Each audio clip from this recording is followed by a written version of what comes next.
The wind came hard across the Montana plains, carrying dust and the smell of something long dead. Clara Vance pulled her coat tighter, her boots crunching over dried earth as she approached the ranch that looked more like a monument to failure than a working operation. The sign hanging crooked over the gate read, Mercer Ranch in faded letters, half the paint stripped away by years of weather and neglect. Beyond it, the land stretched out in all directions, beautiful once maybe, but now just empty. Hollow. Clara had seen places like this before, places where hope went to die. But she hadn't come here to mourn. She'd come to settle a score. She walked up the long dirt road toward the main house, her eyes scanning the property. A barn with a sagging roof, corrals with posts leaning at angles that defied physics, equipment rusting in piles like forgotten bones. And everywhere, the stench of rot.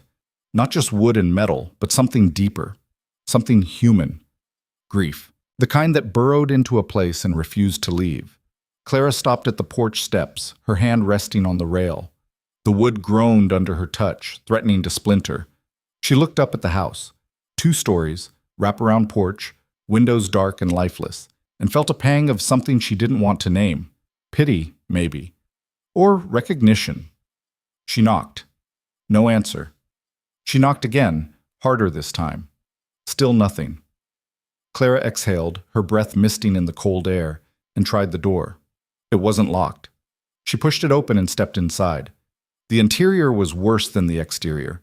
The front room was a disaster, furniture covered in dust, empty bottles scattered across tables, paper stacked in haphazard piles on every surface. The air smelled stale, like nobody had opened a window in months, maybe years. "Hello?" Clara called out, her voice cutting through the silence. Footsteps creaked overhead. A moment later, a man appeared at the top of the stairs. Dane Mercer. Clara had spent 5 years imagining this moment, but nothing could have prepared her for what she saw. He was tall, still tall, but leaner than she remembered. Harder. His face was all sharp angles and shadows, his jaw covered in several days' worth of stubble. His hair, once dark and neatly kept, now hung unkempt and streaked with gray. But it was his eyes that stopped her cold. Empty. Completely, utterly empty. "Who the hell are you?" he asked, his voice rough from disuse. Clara straightened her shoulders. "Clara Vance." He stared at her, no flicker of recognition.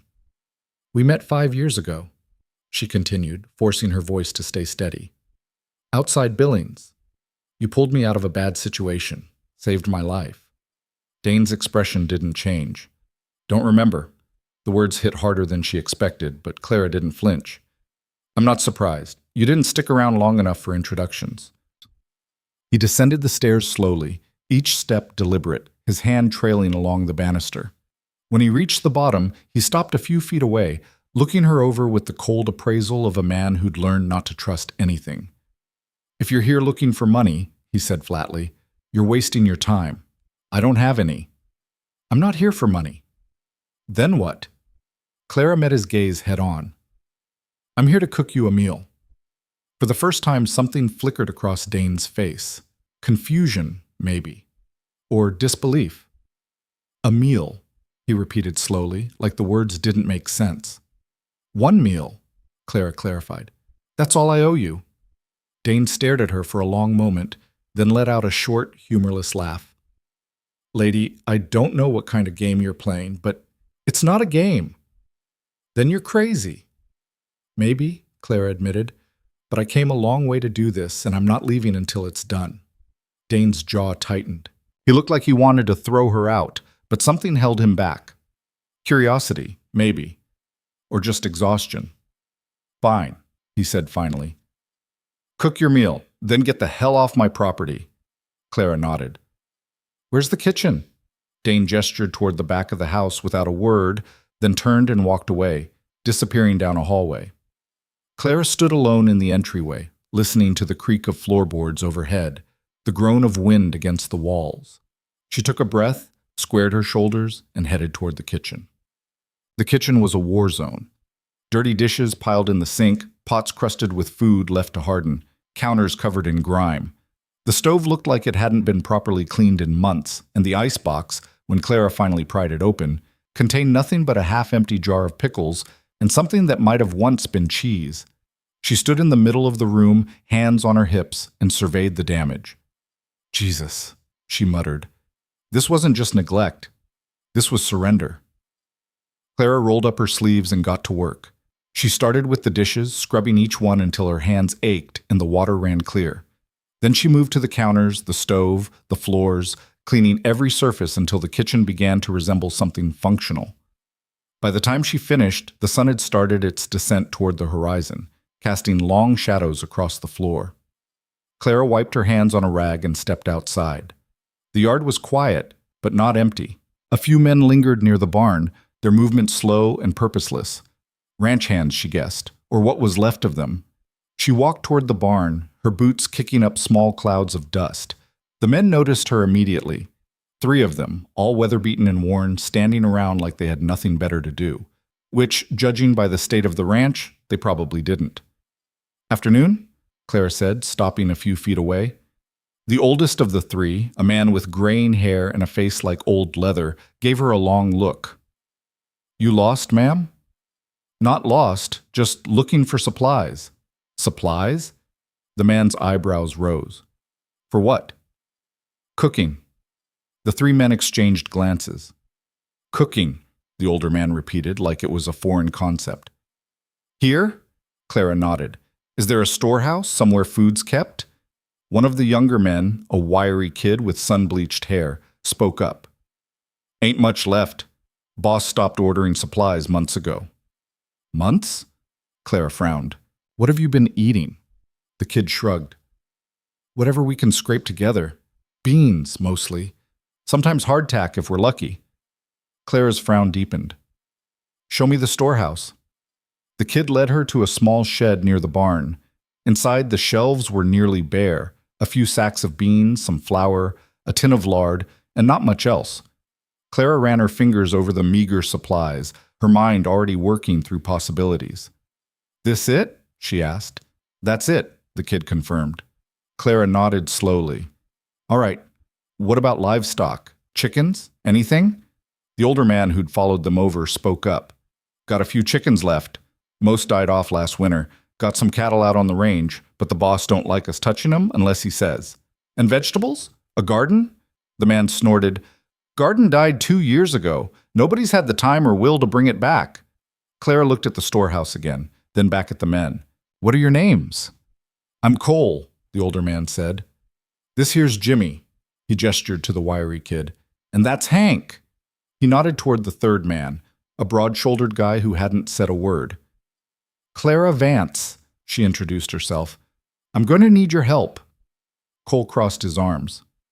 "Help with what, exactly?" "Getting this place fed." Jimmy let out a low whistle. "Lady, I don't know what you think you're going to do with a sack of beans and some flour, but I think," Clara interrupted, that you boys have been surviving instead of living, and I'm going to change that." The men stared at her. "Tonight," Clara continued, "you're going to have a real meal, and tomorrow we're going to figure out how to keep having them." Cole's expression shifted, not quite belief, but something close. "You serious?" "Dead serious." Hank, the silent one, finally spoke. His voice was deep, gravelly. "Boss ain't gonna like this." "Boss doesn't have to like it," Clara said. "He just has to eat it." By the time dusk settled over the ranch, Clara had commandeered the kitchen and set to work. She wasn't a miracle worker, but she knew how to stretch ingredients. The beans went into a pot with water, lard, and a handful of wild onions she'd found growing near the fence line.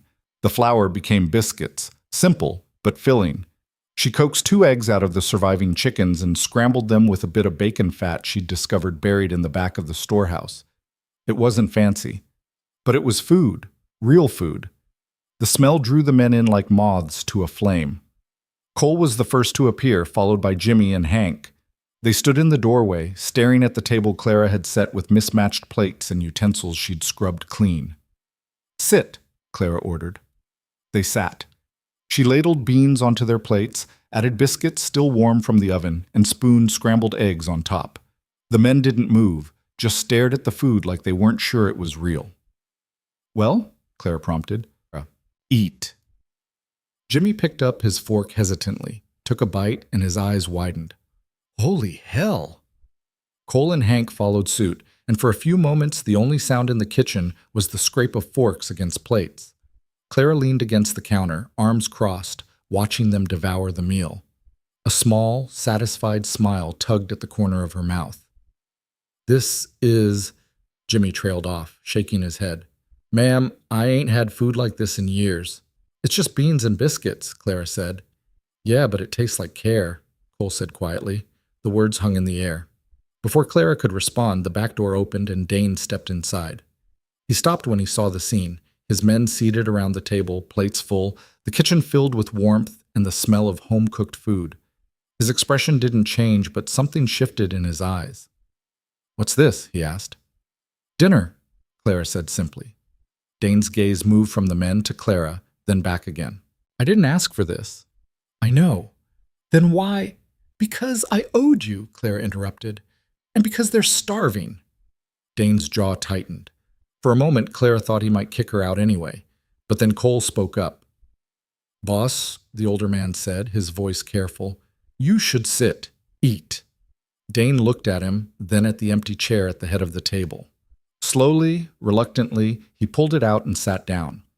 Clara filled a plate and set it in front of him without a word. Dane stared at the food. Then, finally, he picked up his fork and took a bite. The room went still. Dane chewed slowly, his expression unreadable. Then he took another bite, and another.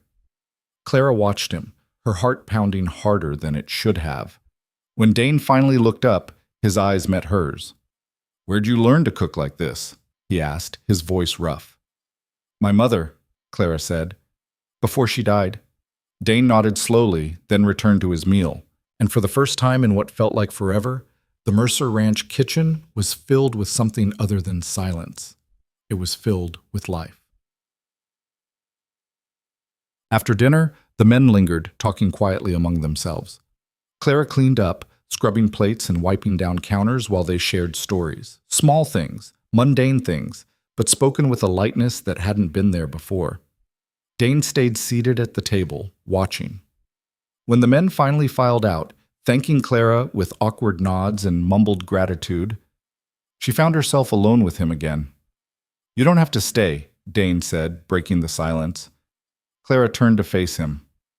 I know. Then why are you? She considered the question, then shrugged. Maybe because I'm not done yet. You cooked your meal, debt's paid. Is it? Dane's eyes narrowed. What's that supposed to mean? Clara crossed her arms. You saved my life 5 years ago. One meal doesn't come close to squaring that. I didn't do it for payment. I know, but I did it anyway. She paused. And now that I'm here, I can see this place needs more than one meal. Dane stood abruptly, his chair scraping against the floor. You don't know anything about this place. I know it's dying. The words landed like a slap. Dane's expression hardened. Get out!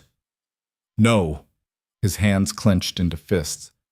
I said, I heard you, Clara interrupted, her voice steady. But I'm not leaving, not yet. Why the hell not? Because, Clara said, meeting his gaze without flinching, you're not the only one who's lost something, and I'm tired of running from it. The silence stretched between them, heavy and charged. Finally, Dane exhaled, the fight draining out of him. He sank back into the chair, his head dropping into his hands. You don't understand, he said quietly. Then help me understand. Dane didn't answer. He just sat there, broken and silent, while the wind howled outside and the house creaked around them. Clara watched him for a long moment, then turned and walked toward the door. I'll be back in the morning, she said over her shoulder. And I'm making breakfast. She left before he could argue. That night, Clara slept in the barn. It wasn't much, a pile of hay in the corner, a scratchy blanket she'd found in the storehouse, but it was enough.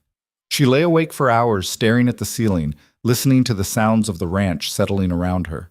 She thought about Dane, about the emptiness in his eyes, about the men who'd eaten her food like it was the first kindness they'd received in years.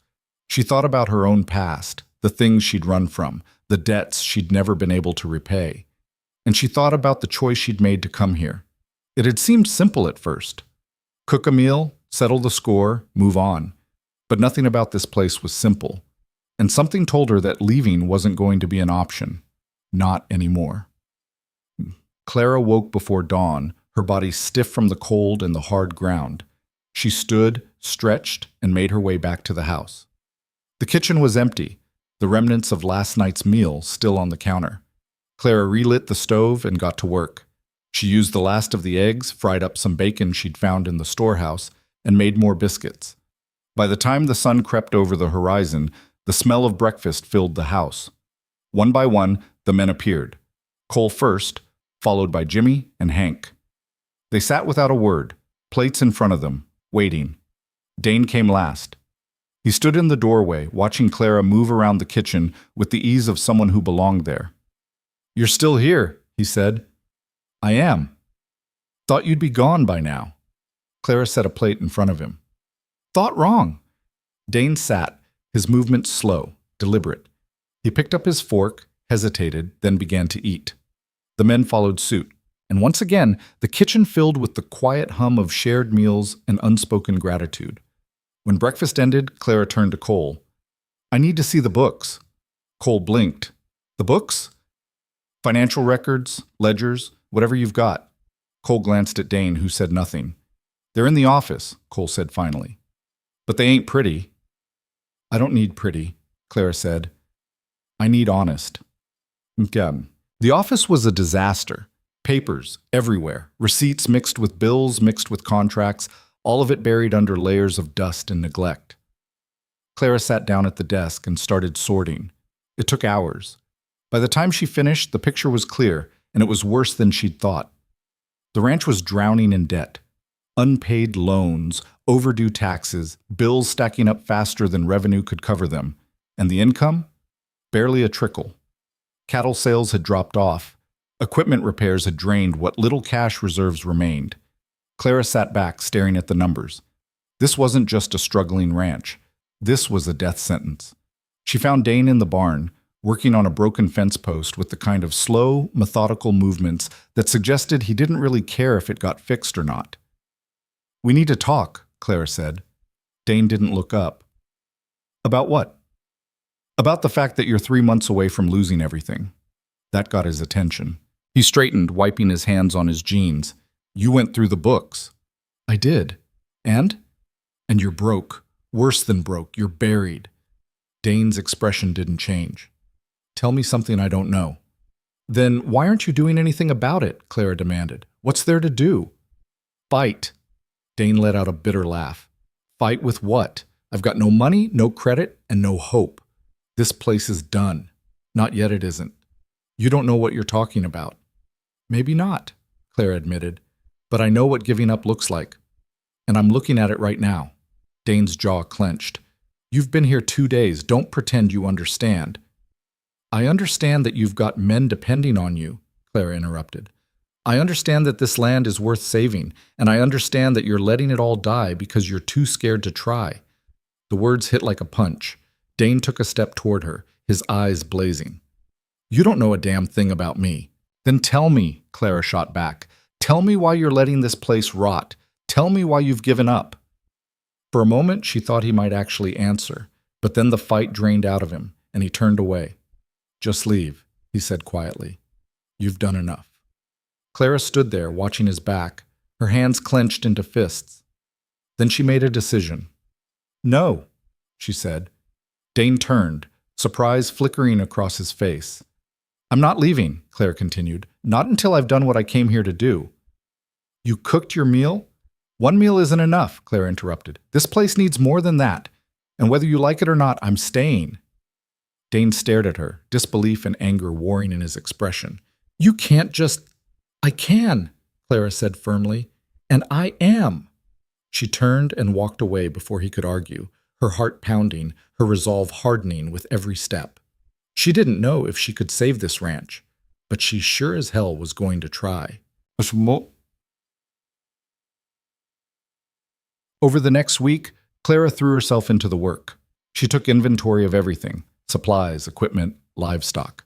She talked to the men, learning their strengths, their skills, what they could contribute. She started mapping out a plan, piece by piece, figuring out what could be salvaged and what needed to be rebuilt. And every night she cooked. The meals weren't fancy. They couldn't be, not with the limited supplies, but they were consistent, warm, filling. And slowly things began to change. The men started showing up on time, working harder, talking more. Laughter crept back into conversations. Hope, fragile, tentative, began to take root. Dane watched it all from a distance, his expression unreadable. But Clara noticed the way he lingered at meals, the way he stopped objecting to her presence, the way, sometimes, his eyes followed her as she moved through the kitchen. One evening, after the men had gone to bed, Clara found him sitting on the porch, staring out at the dark expanse of the ranch. She sat down beside him without a word. They stayed like that for a long time, the silence comfortable, almost companionable. Finally, Dane spoke. "Why are you really here?" he asked. Clara considered the question. "I told you, I owe you." "That's not all of it." She smiled faintly. "No, it's not." "Then what?" Clara looked out at the ranch, at the shadows and the stars and the endless sky. "I needed to prove something to myself." "What?" "That I could still fight for something that mattered." Dane turned to look at her, really look at her, for the first time since she'd arrived. "And does it?" he asked quietly. "Matter?" Clara met his gaze. "Yeah," she said, "it does." Something shifted between them in that moment, something neither of them could name, but both of them felt. And for the first time in a long time, the silence on the Mercer Ranch didn't feel like an ending. It felt like a beginning. The morning air bit cold as Clara stepped out of the barn, her breath forming small clouds in the pre-dawn darkness. 2 weeks had passed since she'd arrived at the Mercer Ranch, and the rhythm of the place had started to settle into her bones. Wake before sunrise. Start the fire. Get coffee going before the men stumbled in, half asleep and hungry. She'd learned their patterns. Cole always came first, moving quietly so as not to wake the others. Jimmy liked his coffee strong enough to strip paint.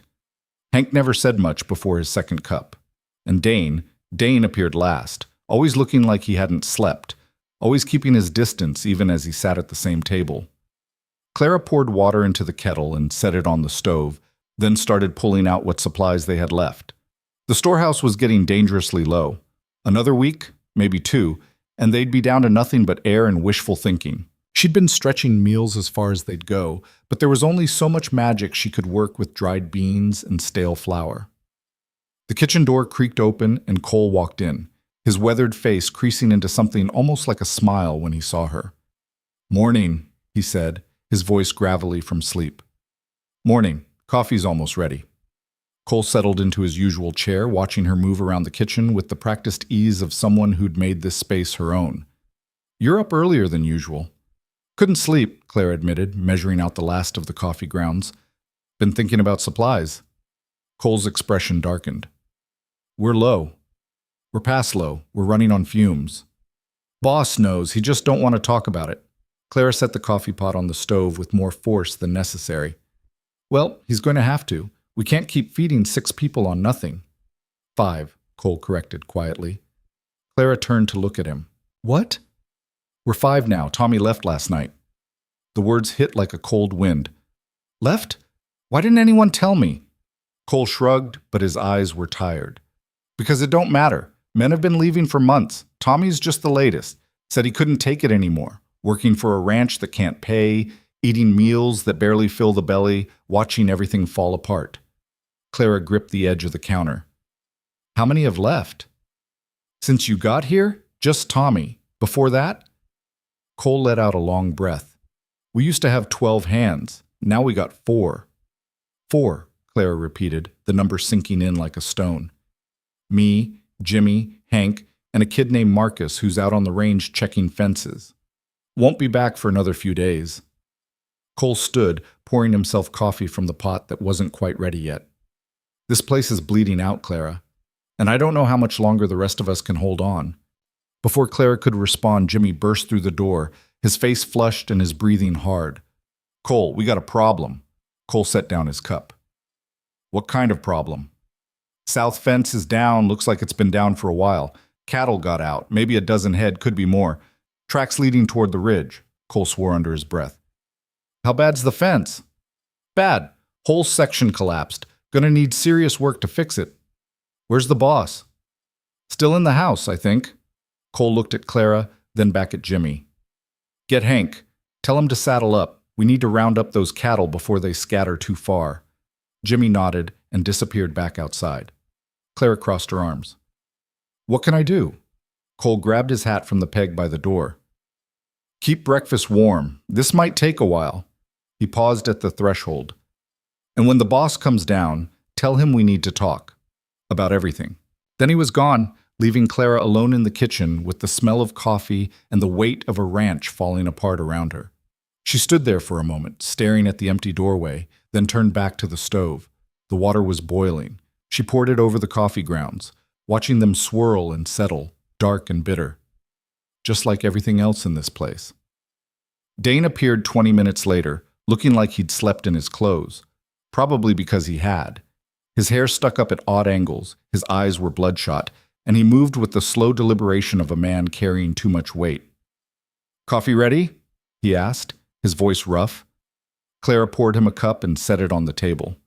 South fence is down. Cattle got out. Cole and the others went to round them up. Dane's hand froze halfway to the cup. How many? Dozen, maybe more. He closed his eyes, his jaw working like he was chewing on words too bitter to say out loud. Then he picked up the coffee and drank it in one long pull, not caring that it was still hot enough to burn. Anything else? He asked, setting the cup down harder than necessary. Clara met his gaze. Tommy left. Dane didn't react, didn't even blink, just stared at the table like it might offer him answers. Did you hear me? Clara pressed. I heard you. And? And nothing. Dane stood, his chair scraping against the floor. Men leave. It's what they do. Not if they have a reason to stay. Dane turned on her, his eyes flashing. And what reason would that be? The promise of meals they can barely stomach? The hope that maybe, just maybe, this place won't collapse before winter? The belief that someone actually gives a damn, Clara shot back. The words hung in the air between them, sharp and challenging. Dane's hands clenched into fists at his sides. You don't know what you're talking about. Don't I? I've been here 2 weeks, Dane. 2 weeks. And I can see what you refuse to look at. This ranch isn't dying because of bad luck or bad weather. It's dying because you've already given up. I haven't. Yes, you have, Clara interrupted, her voice rising. You sit in that house like a ghost. You watch your men work themselves to the bone for scraps. You let the fences fall and the cattle wander and the supplies run out, and you do nothing. Absolutely nothing. Dane took a step toward her, his face dark with anger. You think it's that simple? You think I can just snap my fingers and fix everything? I think you can try. I am trying. Are you? Clara challenged. Because from where I'm standing, it looks like you're just waiting for this place to die so you don't have to. The silence that followed was deafening. Dane's chest heaved, his breath coming hard and fast. For a moment, Clara thought he might actually hit something or someone. But then the fight drained out of him, and he sank back into the chair, his head dropping into his hands. You don't understand, he said quietly, his voice raw. I can't save this place. I've tried. I've failed. And I can't. His voice broke. I can't fail again. Clara's anger softened just slightly. She pulled out the chair across from him and sat down. What happened here, Dane? He didn't answer, didn't even look up. Tell me, Clara pressed gently. Help me understand. For a long time, Dane said nothing. Then finally, he spoke. My wife, he said, the words barely above a whisper. Sarah. She died 3 years ago. Clara's breath caught. How? Sickness. Started with a fever. Doctors said it was nothing, that it would pass. But it didn't. It got worse and worse. And by the time we realized how bad it was too late. He lifted his head, his eyes red-rimmed and hollow. She died in our bed, in the house we built together, and I couldn't do a damn thing to stop it. Dane, After she was gone, I tried to keep going, tried to run the ranch the way she would have wanted, but everything I touched turned to ash. The cattle got sick, the crops failed, the men started leaving, and He laughed bitterly. I just let it happen. Because what was the point? She was gone. The ranch was dying, and I was too tired to fight anymore. Clara reached across the table, her hand covering his. I'm sorry. Dane stared at their joined hands, his expression unreadable. You shouldn't have come here, Clara. This place is cursed, and everyone who stays gets dragged down with it. I don't believe in curses, Clara said firmly. I believe in choices. And right now you have a choice.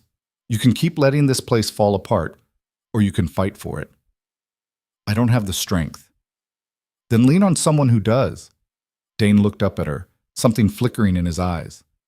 Hope, maybe, or just the faintest ember of something that used to be hope. Before he could respond, the door burst open and Cole stumbled in, his face pale and his shirt stained with blood. Clara shot to her feet. What happened? Hank, Cole gasped, leaning against the doorframe. He got thrown from his horse chasing the cattle. Landed hard, real hard. He's hurt bad. Dane was on his feet in an instant. Where is he? Jimmy's bringing him in on a wagon. Should be here any minute. Clara's mind raced. I need water, clean cloths, anything we can use for bandages. Cole nodded and moved to help, but his legs gave out and he collapsed into a chair. You're hurt too, Clara said, noticing the way he held his side. Just bruised. Took a fall myself trying to help Hank. I'm fine. The hell you are. Clara grabbed a cloth and pressed it against the cut on Cole's forehead. Hold this. Don't move. She turned to Dane. I need you to get the water and bandages, now. Dane hesitated for only a second, then moved, his training kicking in even through the fog of shock. Minutes later, the sound of wagon wheels crunching over gravel filled the yard. Clara rushed outside, Dane right behind her. Jimmy had pulled the wagon up to the porch, and in the back, Hank lay motionless, his face twisted in pain. His leg was bent at an unnatural angle, and blood seeped through his pants where bone had likely broken skin. Help me get him inside, Clara ordered, her voice steady despite the panic clawing at her chest. Together, the three of them carried Hank into the house, laying him on the kitchen table since it was the only surface large enough and sturdy enough to work on. Hank groaned, his eyes fluttering open. Hurts, he managed, his voice thick with pain. I know, Clara said, her hands already checking his injuries. We're going to fix you up, but you need to stay still. She looked at Dane. I need whiskey, the strongest you've got. For him or for you? Dane asked, already moving toward the cupboard. Both. Dane returned with a bottle and Clara poured some into a cup, pressing it to Hank's lips. Drink! All of it! Hank obeyed, coughing as the liquor burned down his throat. Clara turned to Jimmy. Hold him down. This is going to hurt. Jimmy moved to Hank's shoulders while Cole, despite his own injuries, held Hank's good leg. Dane stood at the head of the table, his hands gripping Hank's arms. Clara examined the broken leg, her stomach turning at the sight of the bone pressing against skin. She'd seen injuries like this before, back when she'd worked in a mining camp, patching up men who'd been crushed or broken in cave-ins. She knew what needed to be done, and she knew it was going to be hell. Hank, look at me, she said, her voice calm and authoritative. I need to set this bone. It's going to hurt worse than anything you've ever felt, but if I don't do it, you'll lose the leg. Do you understand? Hank's eyes were wide with fear, but he nodded. Clara took a breath, steadying herself. Then she gripped Hank's leg and pulled. Hank screamed. The sound ripped through the house, raw and terrible. Jimmy and Cole held him down as he thrashed, his body trying to escape the agony. Dane's knuckles went white as he kept Hank's upper body from moving. Clara worked quickly, feeling for the bone, guiding it back into place. Sweat dripped down her face, her hands slick with blood, but she didn't stop. Finally, she felt the bone slide into alignment. Hank went limp, unconscious from the pain. Clara quickly splinted the leg using wooden slats and strips of cloth, binding it tightly to keep the bone stable. Then she cleaned and dressed the wound where the bone had broken through the skin, her movements practiced and efficient. When she finished, she stepped back, her hands shaking. Will he be all right? Jimmy asked, his voice small. Clara wiped her hands on a rag, leaving streaks of red. If infection doesn't set in, he'll live. But he won't be working for months, maybe longer. The room fell silent. Cole broke it first. We're down to 3 hands now. 2, Jimmy corrected quietly. Marcus ain't coming back. Got a telegram yesterday saying he found work in Wyoming. Better pay. Cole swore viciously. Dane said nothing, just stared at Hank's unconscious form, his face pale and drawn. Clara looked at the 3 men, at their exhaustion, their despair, their barely concealed fear, and felt something snap inside her. No, she said. They all turned to look at her. No, she repeated, her voice stronger. This ends now. Clara, Dane started. I said this ends now, Clara interrupted, her eyes blazing. We've lost men. We've lost cattle. We've lost time and money and hope. But we haven't lost everything. Not yet. What are you talking about? Cole asked. Clara crossed her arms. I'm talking about fighting back. I'm talking about stopping the bleeding and actually doing something to save this place. With what? Jimmy demanded. We got no money, no supplies, and now we're down to 3 people who can actually work. We've got more than that, Clara said. We've got land, we've got skills, and we've got something this ranch hasn't had in a long time, someone who refuses to quit. Dane's eyes narrowed. What are you proposing? Clara met his gaze head on. I'm proposing we stop playing defense and start playing offense. We find new revenue streams. We cut costs where we can. We work smarter, not just harder. And we do it together. That's a nice speech, Cole said. But talk don't fix fences or buy supplies. You're right, Clara agreed. So let's start with what we can control. The garden. It's dead now, but it doesn't have to stay that way.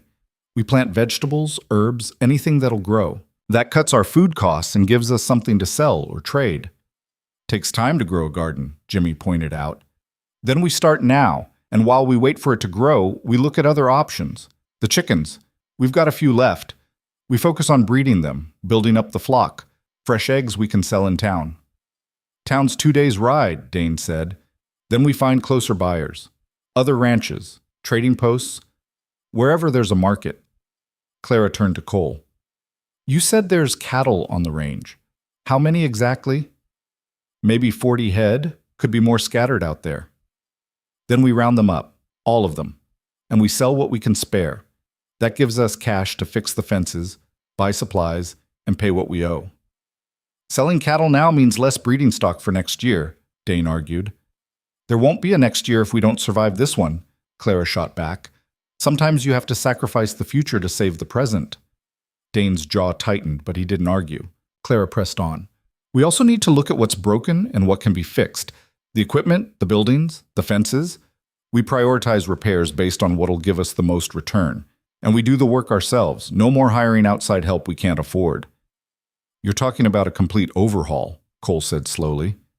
I'm talking about survival, Clara corrected. And yeah, it's going to be hard. Harder than anything we've done. But it's possible. If we commit. If we work together. If we refuse to give up. She looked at each of them in turn. Cole with his bruised ribs and weathered face. Jimmy with his youth and uncertainty. Dane with his grief and reluctance. I can't do this alone, Clara said quietly. But I'm willing to try if you are. The silence stretched. Then Cole spoke. I'm in. Jimmy nodded. Me too. All eyes turned to Dane. He stood there, his expression unreadable, his hands clenched at his sides. Clara could see the war raging inside him, the fear of failing again, the weight of loss, the bone-deep exhaustion that came from carrying too much for too long. But underneath it all, she saw something else. A spark. Small and fragile, but there. All right, Dane said finally, his voice rough. We try. Clara felt something loosen in her chest. Then let's get to work. The days that followed were brutal. They started before dawn and worked until long after dark, driven by desperation and the fragile hope that maybe, just maybe, they could turn things around. Clara took charge of the kitchen and the garden, turning the patch of dead earth behind the house into something that might one day grow food. She planted seeds she'd traded for in town, hauled water until her back screamed in protest, and fought against soil that seemed determined to reject everything she put in it. Cole and Jimmy focused on the fences, riding out each morning to patch the worst sections and keep the remaining cattle contained. It was slow, backbreaking work, made harder by the lack of materials and the constant threat of more collapses. Dane threw himself into everything else, fixing equipment, managing what little finances they had, dealing with creditors who called in debts with increasing frequency. Clara watched him work himself to exhaustion, saw the way he pushed past pain and fatigue like they were enemies to be conquered rather than signals to be heeded. And through it all, Hank lay in the bunkhouse, his legs slowly healing, unable to contribute anything but guilt and frustration. 3 weeks in, Clara stood in the kitchen staring at the last bag of flour, the final tin of lard, and a handful of withered potatoes. This was it, the end of their supplies. Tomorrow, there would be nothing left to cook. She heard footsteps behind her and turned to find Dane in the doorway, his face drawn and pale. "We need to talk," he said. Clara's stomach sank. "About what?" "About the bank. They're calling in the loan. We've got 30 days to come up with $3,000 or they foreclose." The number hit like a physical blow. 3,000? Plus interest. Clara sank into a chair. "We don't have that kind of money." "I know." "What about the cattle? If we sell them all, it won't be enough. Even if we get top dollar, we'd be lucky to clear 2,000. And that's if we can find buyers willing to pay fair price, which we won't." Clara's mind raced, searching for solutions, for options, for anything that might save them. But everywhere she looked, she found walls. "There has to be something," she said desperately. Dane shook his head. "I've looked at it from every angle. There's nothing. We're finished." "No." Clara stood, her hands flat on the table. "No, we're not giving up. Not now. Not after everything we've fought for. Fighting doesn't change math, Clara." "Then we change the fight." She grabbed the ledger from the shelf and flipped it open, her eyes scanning the numbers. "Who holds the loan?" "First Bank of Helena." "Why?" "Because banks are businesses, and businesses can be negotiated with." Dane let out a harsh laugh. "You think they'll just agree to extend our deadline out of the goodness of their hearts?" "I think they'll agree if we give them a reason to." Clara's finger traced down the ledger, stopping at a line item that made her pause. "This payment here, the one from 6 months ago, it's marked as late, but the interest charge doesn't match the contract terms." Dane leaned over her shoulder, frowning. "What do you mean?" "I mean they overcharged you, by a lot." She flipped back through earlier pages, checking calculations, cross-referencing dates. The more she looked, the clearer it became. "Dane, they've been overcharging you for years. Look at this. And this. The interest rates don't match what's in the contract. They've been skimming." Dane's expression shifted from resignation to something harder. Anger. "How much?" he asked quietly. Clara did the math quickly in her head. "At least $800. Maybe more." "That's fraud." "That's leverage." Clara closed the ledger, her mind already forming a plan. "We go to Helena. We confront them with the discrepancies. We demand they credit the overcharges against the loan and extend the deadline. And if they refuse, then we go public. We tell every rancher and business owner in Montana that First Bank of Helena has been cheating their customers. We make enough noise that they'll have no choice but to deal with us fairly." Dane stared at her, something like admiration flickering in his eyes. "That's risky." "Everything's risky at this point, but it's better than rolling over and dying." For a moment, Dane said nothing. Then he nodded slowly. "When do we leave?" "Tomorrow morning, first light." That night, Clara lay awake in the barn, staring at the ceiling and trying not to think about all the ways this could go wrong. But mixed with the fear was something else: determination. She'd come to this ranch to repay a debt, but somewhere along the way, it had become about more than that. It had become about home, about family, about fighting for something worth saving, and she wasn't about to let it slip away without a fight. Dawn broke cold and gray over the ranch as Clara climbed into the wagon beside Dane. The horses stamped impatiently, their breath forming clouds in the frigid air. Behind them, Cole stood on the porch with Jimmy, both men watching with expressions that mixed hope and doubt in equal measure.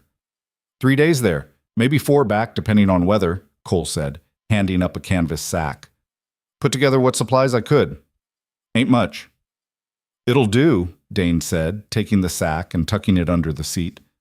Clara pulled her coat tighter, her fingers already numb despite the gloves.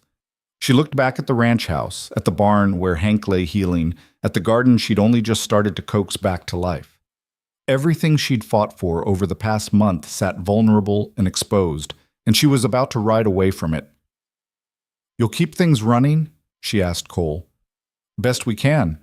But Clara—" Cole's weathered face creased with concern. "You be careful in Helena. Banks don't like being called out on their dealings. They got ways of making trouble for folks who push too hard." "We're already in trouble," Clara said. "Might as well make it count." Dane snapped the reins and the wagon lurched forward. Clara gripped the seat to steady herself as they rolled down the long dirt road, the ranch shrinking behind them until it disappeared into the gray morning mist. They rode in silence for the first hour, the only sounds the creak of wheels and the steady clop of hooves against packed earth. The landscape stretched endlessly in all directions, brown and barren under a sky that promised snow. Clara watched the horizon, her mind turning over the plan, looking for weaknesses, for things she'd missed. "You've done this before," Dane said suddenly, breaking the quiet. Clara turned to look at him. "Done what?" "Fought banks, dealt with businessmen. You move like someone who knows how these things work." Clara was quiet for a moment, weighing how much to tell him. "My father owned a mine, silver operation down in Nevada. When I was 17, the bank that held his loan started changing the terms, raising interest rates, calling in debts early, adding fees that weren't in the contract. My father tried to fight it legally, but he didn't have the money for lawyers. Within a year, they'd taken everything." "What happened to him?" "He put a bullet in his head rather than face losing the mine." The words came out flat, factual, emptied of the emotion that had once accompanied them. "I found him in his office, still had the contract in his hand." Dane's hands tightened on the reins. "I'm sorry." "Don't be. It taught me something important." Claire's voice hardened. "Banks count on people being too scared or too ignorant to fight back. They hide their fraud in fine print and complicated math, betting that nobody will look close enough to see it. But if you know what to look for, if you're willing to stand up and make noise, they back down. Because the last thing they want is public scrutiny. And if they don't back down," Clara met his gaze, "then we make them wish they had." The first day passed slowly, the monotony of travel broken only by brief stops to rest the horses and eat what little food they'd brought. They spoke in fragments, sharing pieces of their pasts like cards in a cautious game. Clara learned that Dane had built the ranch from nothing, that he and Sarah had planned every building, every fence line, every detail together. She learned about the years of good harvests and fair prices, about the slow accumulation of debt as they expanded, about the way everything had fallen apart after Sarah died. And Dane learned about Clara's years of drifting, about the jobs she'd taken and lost, the towns she'd passed through without leaving a mark. He learned about the night in Billings, when she'd gotten caught in the crossfire of a saloon fight, and how a stranger had pulled her out before the bullets could find her. How she'd turned to thank him and found only empty air, the man already gone. "I didn't even know your name," Clara said as the sun began its descent. "Spent 2 years tracking down stories, following rumors, until I finally found someone who recognized the description. Took me another 3 years to work up the courage to actually come find you." "Why?" Dane asked. "Why spend 5 years chasing down a stranger?" Clara watched the darkening sky, considering her answer. "Because you were the first person in a long time who'd helped me without wanting something in return, and I needed to believe that kind of thing still existed in the world." They made camp that night in a shallow ravine that offered some protection from the wind. Dane built a small fire while Clara rationed out beans and hardtack, the meager meal a reminder of exactly why they were making this journey. They ate quickly, not speaking, then rolled out their bedrolls on opposite sides of the fire. Clara lay awake long after Dane's breathing had steadied into sleep, staring up at the stars scattered across the black expanse of sky. She thought about the ranch, about Cole and Jimmy holding down a property that was coming apart at the seams. She thought about Hank lying helpless in the bunkhouse, about Tommy and Marcus and all the others who'd given up and walked away. She thought about the ledger tucked safely in her bag, about the numbers that didn't add up, about the confrontation waiting for them in Helena. And she thought about Dane sleeping on the other side of the dying fire, about the way grief had carved hollows in his face, about the tiny spark of fight she'd seen flickering back to life in his eyes. Sleep came eventually, but it was thin and restless, filled with dreams of numbers and debt and buildings crumbling into dust. The second day brought the first snow. It started as scattered flakes, beautiful and delicate, drifting down from a sky gone white and featureless. By noon, it had thickened into a steady curtain that reduced visibility to a few dozen yards and covered the ground in a blanket that made the wheels struggle. "We need to find shelter," Dane said, his voice tight with concern. "This keeps up, we'll be stuck." They pushed on for another hour before spotting a line of trees marking what had to be a creek bed. Dane guided the wagon into the relative protection of the cottonwoods, and they quickly set up a rough camp, stringing canvas between trees to create a windbreak. Clara gathered what dry wood she could find while Dane tended the horses, rubbing them down and covering them with blankets to keep them warm. By the time she got a fire started, her hands were so cold she could barely feel her fingers. They huddled close to the flames, shoulders nearly touching, sharing body heat as much as the warmth of the fire. The snow fell harder, building up on the canvas above them, muffling all sound until the world seemed to consist of nothing but the small sphere of light and warmth they'd created. "Tell me about her," Clara said quietly. "Sarah." Dane stared into the fire for so long, Clara thought he wouldn't answer. Then he spoke, his voice rough with memory. "She was strong, stronger than me in most ways. When we first started the ranch, I wanted to play it safe, build slow. She's the one who pushed us to expand, to take risks. Said if we were going to do it, we should do it right." He smiled faintly. Was usually right about things like that. "What did she look like?" "Red hair, bright red, like copper in the sun. She hated it when she was young, but I loved it. Could spot her anywhere." His smile faded. "She was so damn alive, Clara. Everything she did with this intensity that made you feel like you were living twice as hard just being near her. She sounds remarkable. She was. And when she got sick, when I watched her fade day by day, getting weaker and paler and more fragile," his voice broke. "I couldn't save her, couldn't do a damn thing but hold her hand and watch her die."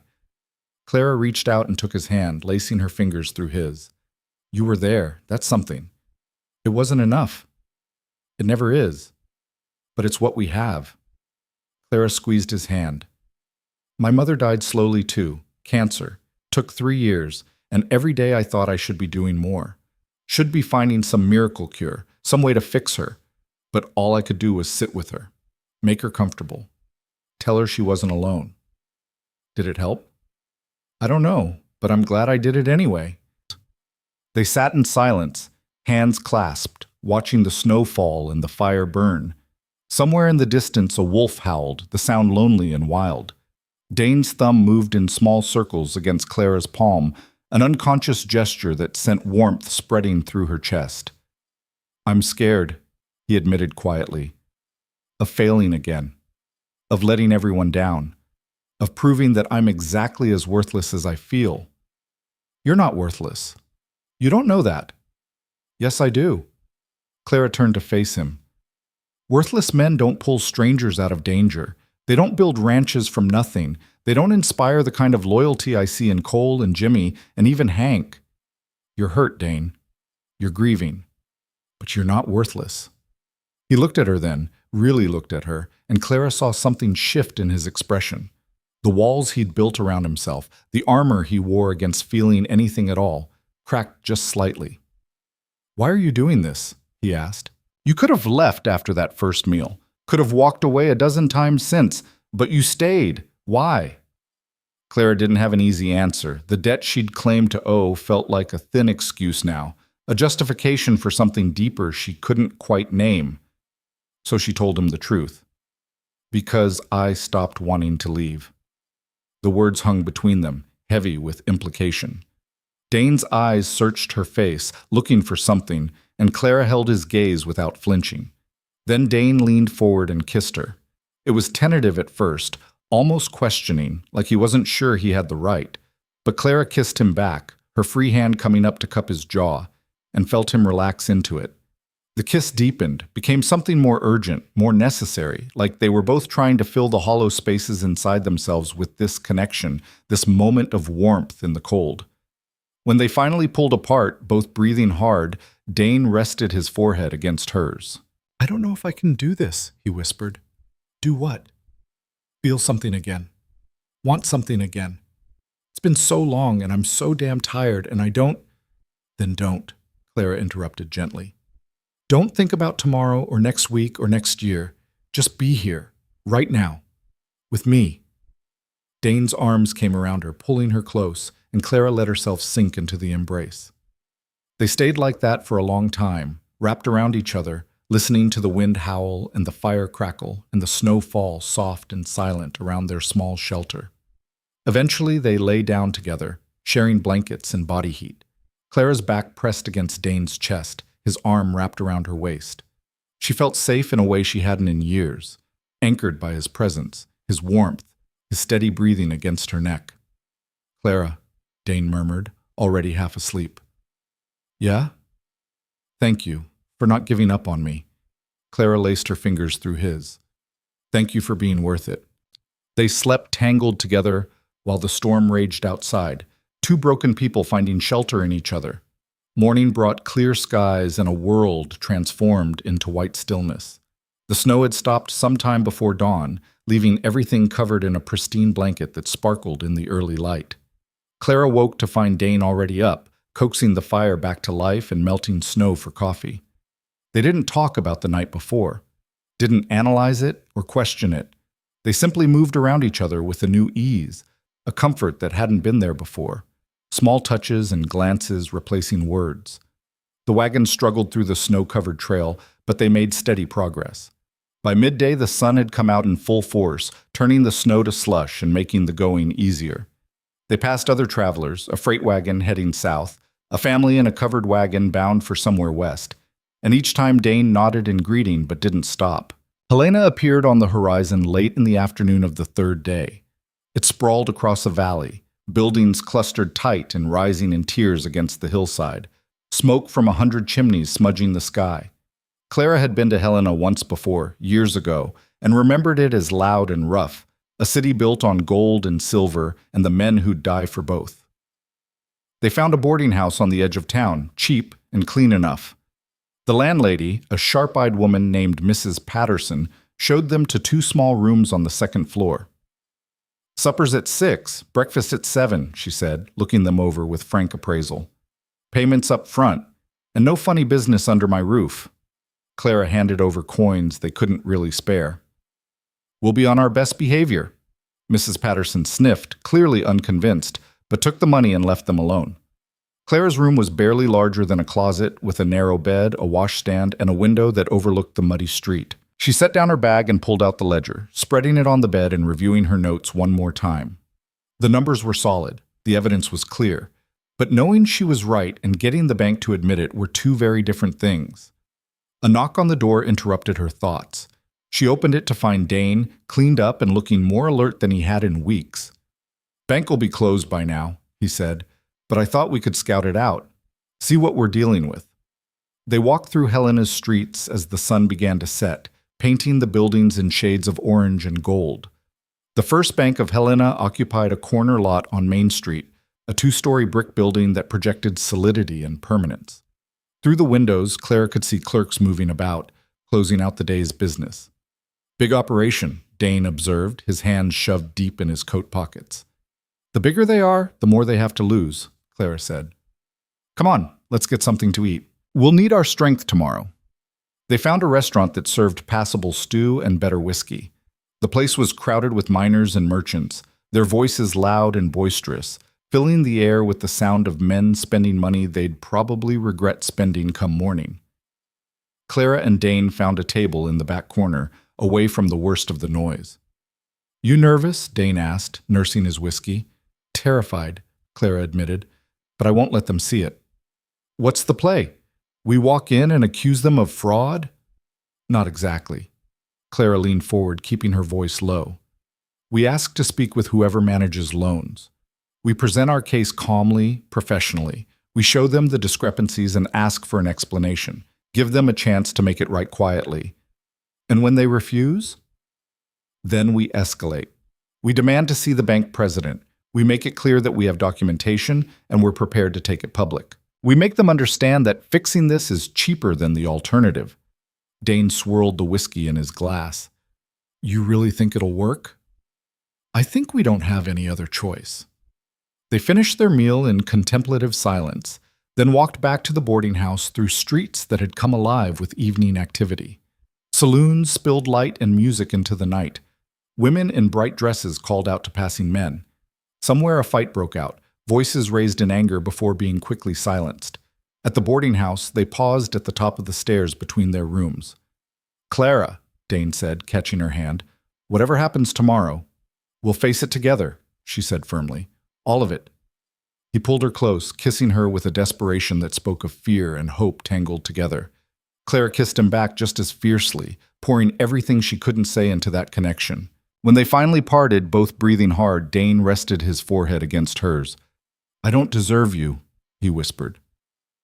That's not your call to make, Clara said. Now get some sleep. Tomorrow we fight. She slipped into her room before her resolve could waver, closing the door and leaning against it. Her heart pounded in her chest, her lips still tingling from Dane's kiss. She pressed her fingers to her mouth, trying to memorize the feeling, knowing that tomorrow everything could fall apart. But tonight, she let herself have this. Let herself feel wanted and needed, and like maybe she'd finally found a place worth fighting for. Sleep came slowly, but when it did, her dreams were full of possibility instead of fear. Morning arrived too quickly. Clara dressed carefully, choosing her most respectable clothes, pinning her hair back in a neat bun. She looked at herself in the small mirror above the washstand and barely recognized the woman staring back. Somewhere between arriving at the ranch and this moment, she'd stopped looking like a drifter and started looking like someone with purpose. She met Dane downstairs. He'd shaved and put on his best shirt, though it was worn at the cuffs and collar. Together they looked like what they were, ranchers barely scraping by, trying to maintain dignity in the face of ruin. Ready? Dane asked. Clara picked up the ledger, holding it like a weapon. Let's go. The bank was already open when they arrived, clerks behind brass-barred windows processing transactions with practiced efficiency. The interior smelled of paper and ink and old money, everything polished and proper and designed to intimidate. Clara walked up to the nearest clerk, a young man with spectacles and slicked-back hair. We need to speak with the loans manager. The clerk looked them over with barely concealed disdain. Do you have an appointment? No, but then you'll need to make one. Mr. Morrison is very busy. This concerns a discrepancy in our loan terms, Clara said, her voice steady and professional. I'm sure Mr. Morrison would want to address it promptly. The clerk's expression flickered with something that might have been concern. What kind of discrepancy? The kind that requires privacy to discuss. Please inform Mr. Morrison that Dane Mercer is here regarding the loan on Mercer Ranch. The mention of a specific loan seemed to shift the dynamic. The clerk excused himself and disappeared through a door behind the counter. Clara and Dane waited, standing in the middle of the bank floor while other customers moved around them, conducting business with the ease of people who belonged there. The clerk returned after several minutes. Mr. Morrison will see you. Follow me. They were led through a maze of corridors to a wood-paneled office where a portly man in an expensive suit sat behind an oak desk. He stood as they entered, extending a hand that neither Clara nor Dane took. Mr. Mercer, he said, recovering smoothly from the snub. I'm Samuel Morrison. Please sit. How can I help you today? Clara and Dane settled into the chairs across from Morrison's desk. Clara opened the ledger, laying it flat so he could see the pages. We've been reviewing our loan documents, she began, and we found significant discrepancies between the interest rates specified in our contract and the rates we've actually been charged. Morrison's smile didn't waver, but something hardened in his eyes. I'm sure there's a simple explanation. The explanation is fraud, Clara interrupted calmly. You've been overcharging us for at least 4 years. By our calculations, approximately $800 worth of illegal interest and fees. The temperature in the room seemed to drop. Morrison's smile vanished entirely. Those are serious accusations, miss. Vance, Clara Vance, and yes, they are serious, which is why we're here to resolve this quietly before it becomes a legal matter. Morrison leaned back in his chair, steepling his fingers. And what exactly do you want? We want the overcharges credited against our loan principal, Dane said, speaking for the first time. And we want the foreclosure deadline extended by 6 months. Impossible. Then we'll take our evidence to the territorial attorney, Clara said, along with a letter to every newspaper in Montana detailing how First Bank of Helena has been systematically defrauding ranchers and farmers. I imagine that kind of publicity would be very bad for business. Morrison's face flushed red. You're bluffing. Clara closed the ledger and stood. Try us. She turned to leave, Dane following, and they were almost to the door when Morrison spoke again. Wait. They stopped. Morrison looked like he'd bitten into something rotten. Let me review your documentation. If there have been errors in calculating interest, we'll certainly correct them. And the extension? Clara pressed. I'll need to consult with the bank president, but if your numbers are accurate, I'm sure we can come to an arrangement. Clara set the ledger back on his desk. We'll wait.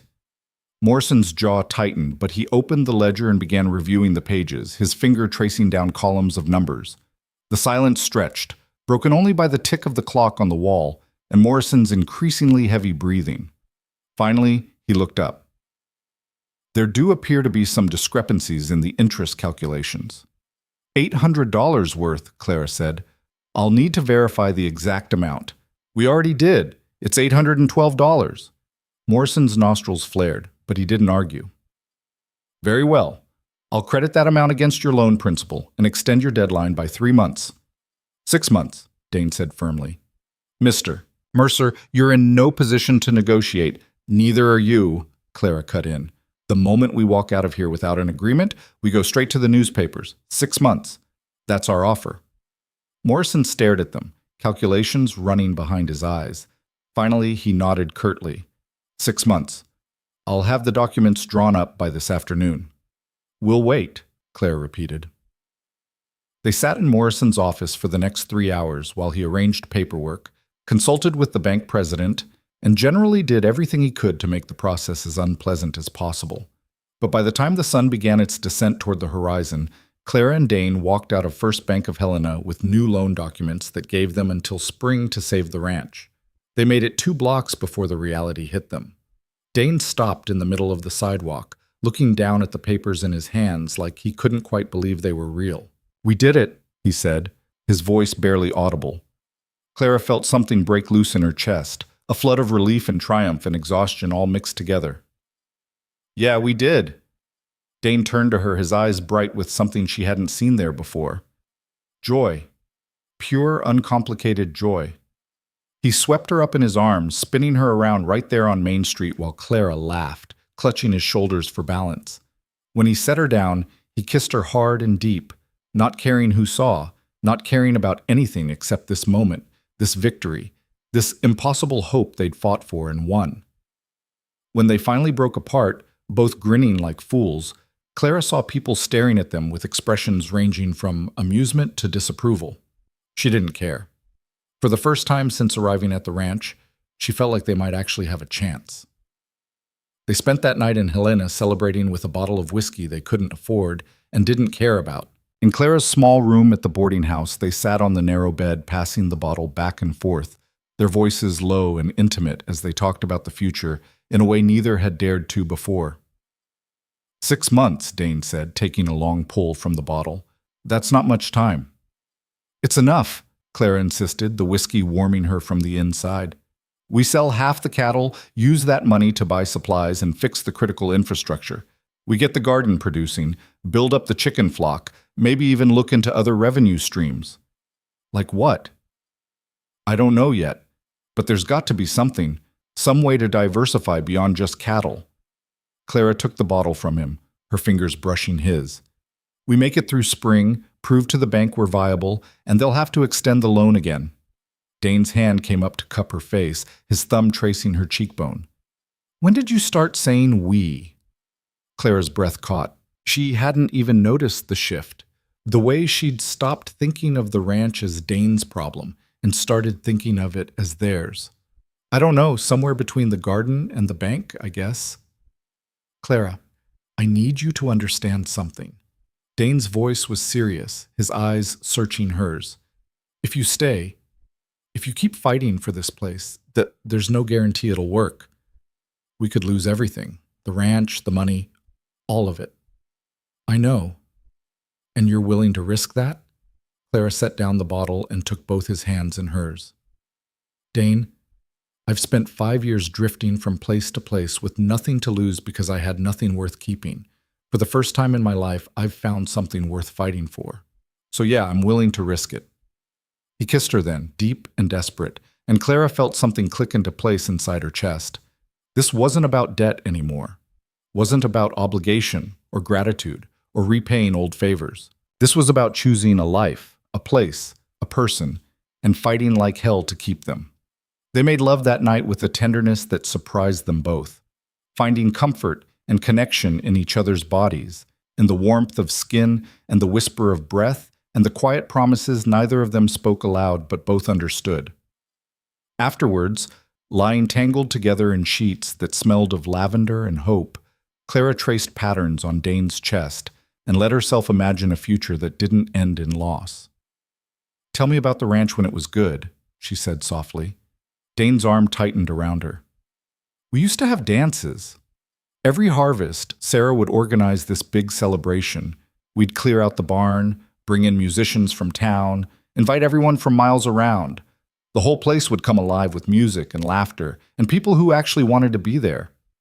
Sounds beautiful. It was. Sarah loved those nights. She'd dance until her feet hurt, and then dance some more. His voice went quiet.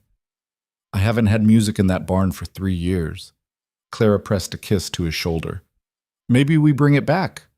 When we save the ranch, when things are stable again, we throw the biggest damn dance Montana's ever seen. You think we'll get there?" "I think we have to believe we will. Otherwise, what's the point?" Dane turned to face her, his hand sliding into her hair. "I love you, Clara Vance. I don't know when it happened or how, but I do." The words hit Clara like a physical force, stealing her breath and making her heart stutter. She'd been loved before, or thought she had, but never like this, never with this bone-deep certainty, this absolute knowing. "I love you too," she whispered, and felt the truth of it settle into her bones. They left Helena at first light the next morning, the new loan document safely tucked in Clara's bag. The journey back seemed shorter, fueled by hope and purpose, and the knowledge that they'd won a battle, even if the war was far from over. They talked constantly, planning and strategizing and dreaming out loud about what the ranch could become. Dane shared ideas he'd buried under grief. Clara offered perspectives shaped by her years of watching operations fail and succeed. Together they built a vision of something sustainable, something that could weather the storms to come. But when they crested the final rise and the ranch came into view, the celebration died in their throats. Smoke rose from the barn in thick black columns. "No," Dane breathed, snapping the reins hard. The horses surged forward, the wagon bouncing dangerously over the rutted road as they raced toward the flames. Men were running everywhere, hauling buckets from the well, throwing water on the blaze with desperate urgency. Claire could see Cole directing the effort, his voice hoarse from shouting orders. Jimmy was on the barn roof, beating at smaller fires with a wet blanket. Dane didn't even wait for the wagon to stop fully. He jumped down and sprinted toward the chaos, Clara right behind him. "What happened?" Dane shouted at Cole. "Lantern got knocked over about an hour ago," Cole yelled back, his face black with soot. "We got the horses out, but the hay's all going up. If we can't get it under control, the whole damn thing's going to collapse." Clara looked around frantically, assessing the situation. The fire was concentrated in the hayloft, flames licking at the support beams. The structure was old, dry as kindling. If those beams went, the whole barn would come down. "We need to create a fire break," Clara said, grabbing Dane's arm. "Pull down the fence between the barn and the house. If the barn goes, at least we can stop it from spreading." Dane's eyes were wild with panic, but he nodded. "Cole, get everyone on that fence. Jimmy, get off that roof before it kills you." They worked like demons possessed, tearing down fence posts, hauling away anything flammable, throwing bucket after bucket of water on the flames. Clara's arms screamed in protest, her lungs burning from smoke. But she didn't stop. Couldn't stop. She thought about the supplies they'd stored in the barn, the equipment they couldn't afford to replace, the months of work that were going up in flames. Then the roof collapsed. It went with a roar like thunder, timbers crashing down in an explosion of sparks and heat. Men scattered, diving for cover as debris rained down around them. Clara felt someone tackle her, driving her to the ground and covering her body with his own as burning wood fell where she'd been standing. When the rain of fire stopped, she looked up to find Dane on top of her, his back smoking where embers had hit his coat. "You all right?" he asked urgently. "Yeah, you?" "Fine, stay down." But Clara was already pushing to her feet, her eyes on the barn, or what was left of it. The structure was gutted, walls still standing, but the interior a blackened ruin. Smoke continued to rise, but the flames had mostly died with the roof collapse. They'd lost it, lost everything that had been inside.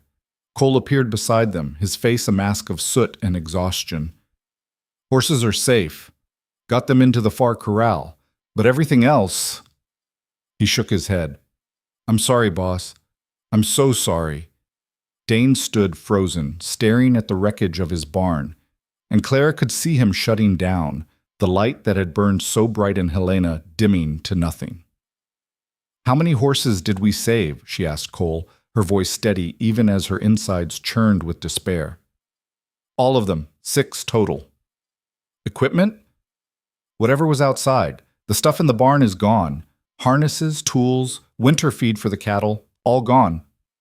Clara did the math in her head and felt her stomach drop. The money from the cattle sale was supposed to buy supplies and fix infrastructure. Now they'd have to replace everything they'd just lost, which meant they were back to having nothing. Less than nothing. She looked at Dane, saw him disappearing into himself, and felt something fierce and protective rise up in her chest. "Everyone gather round," she called out, her voice cutting through the stunned silence.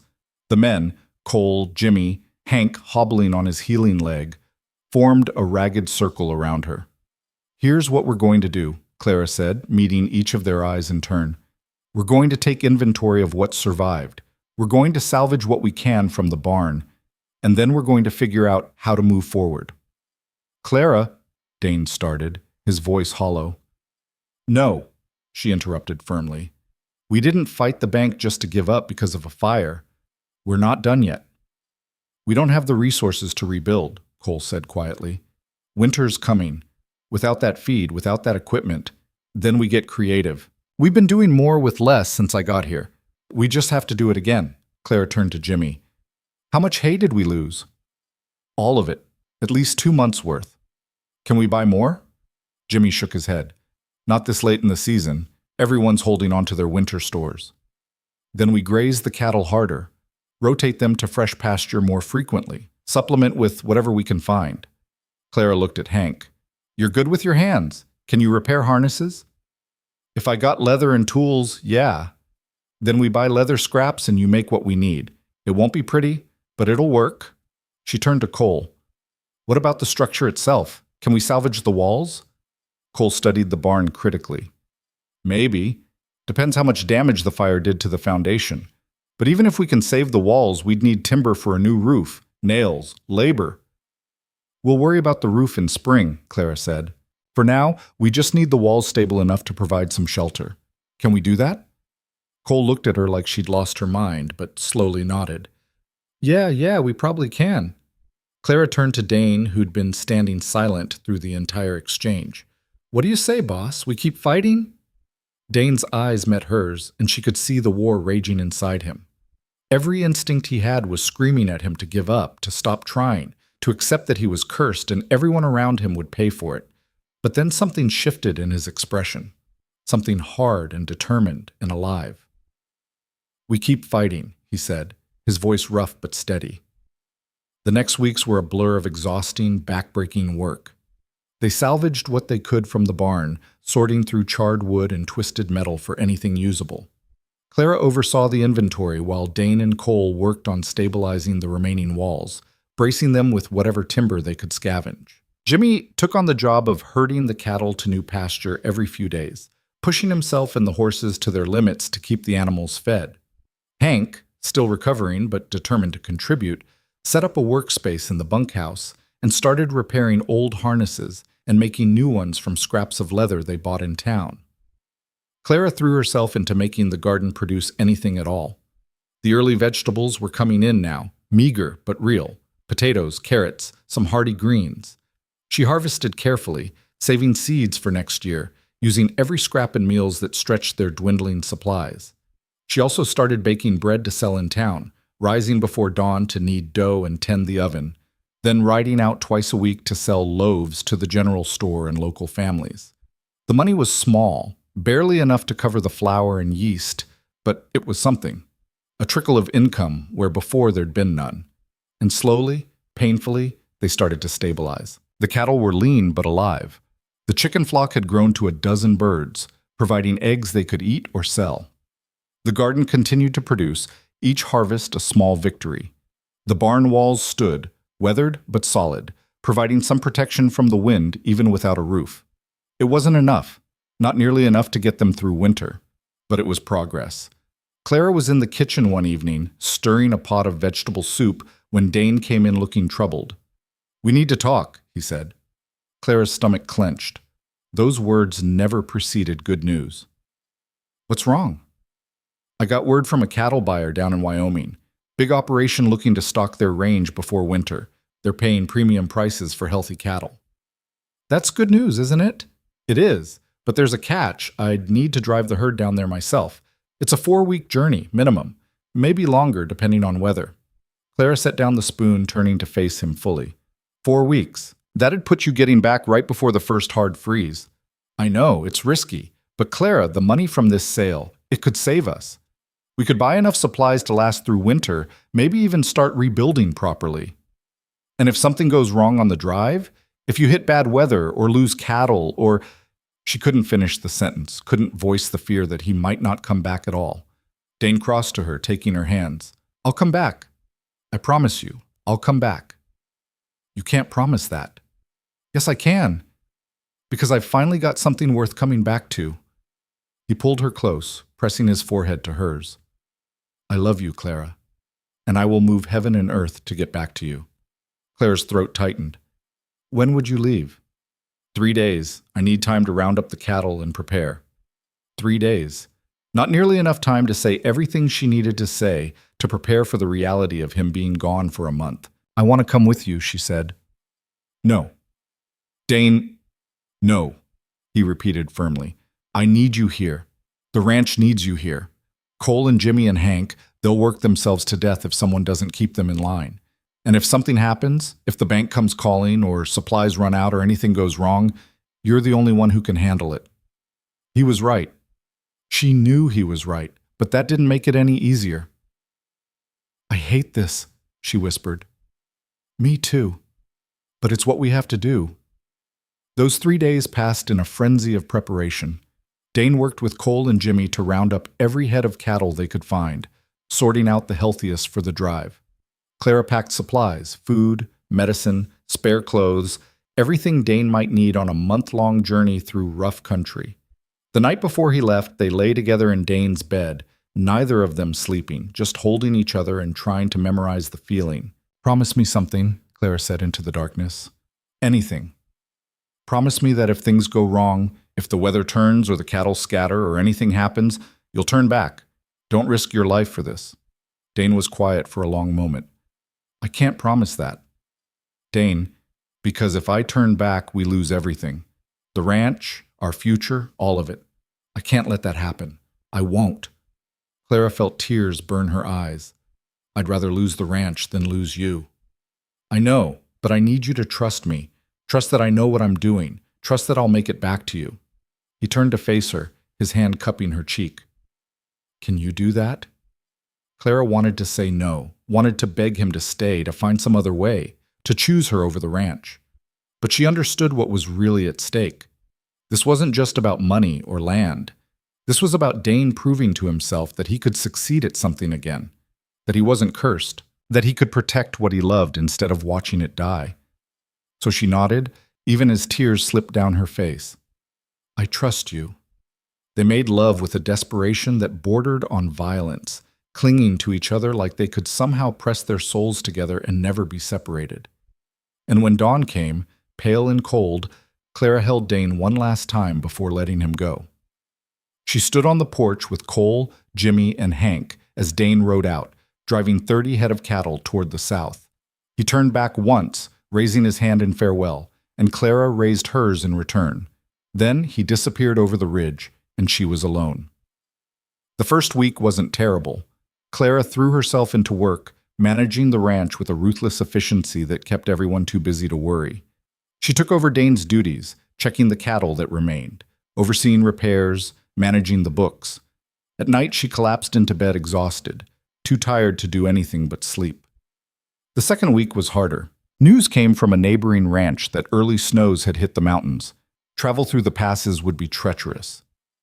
Clara tried not to think about Dane out there in the cold, tried not to imagine all the ways things could go wrong.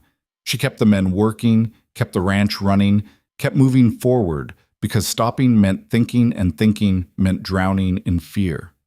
The third week brought the first real storm. It hit fast and brutal, dumping a foot of snow overnight and driving temperatures below zero. Clara and the men worked frantically to protect what they could, bringing the chickens inside, covering the garden, making sure the remaining cattle had shelter. But all Clara could think about was Dane. Was he caught in this storm? Was he safe? Was he even alive? She stood at the window that night, staring out at the blizzard, and felt terror claw at her chest. 4 weeks, he'd said. It had been 3. Even if everything went perfectly, he wouldn't be back for at least another 7 days. 7 days felt like an eternity. The fourth week crawled by in agonizing slowness. The storm passed, leaving the world buried in white. Clara kept the household running, kept everyone fed and warm and working, but inside she felt like she was slowly coming apart. On the 28th day, Jimmy came running to the house, his face pale. "Rider coming up the road," he said breathlessly. "But it ain't the boss." Clara's heart stopped. She grabbed her coat and ran outside, shading her eyes against the snow glare to see a lone rider approaching. It was a man she didn't recognize, his horse lathered despite the cold. He pulled up in front of the house and dismounted stiffly. "You Clara Vance?" he asked. "I am. What's this about?" The man pulled an envelope from his coat. "Got a message from down south about Dane Mercer." Clara's hand shook as she took the envelope. She stared at it, afraid to open it, afraid of what it might say. "Is he—" She couldn't finish the question. "You should read it," the man said quietly. Clara tore open the envelope with numb fingers. The message inside was brief, written in a hand she didn't recognize. "Accident on the trail. Mercer Ranch owner injured. Come quick. Fletcher Station, Wyoming." The world tilted sideways. Clara gripped the porch rail to keep from falling, her breath coming in short gasps. "How bad?" she managed. "Don't know, ma'am. Just told to get this to you fast as I could." Clara looked at the man, then at the message, then at Cole and Jimmy, who'd come running at the commotion. "I'm going," she said, her voice steady despite the terror flooding her veins. "Clara, no," Cole started. "I'm going," she repeated, already moving toward the barn. "Jimmy, saddle the fastest horse we have. Cole, pack supplies, food, blankets, medicine, everything."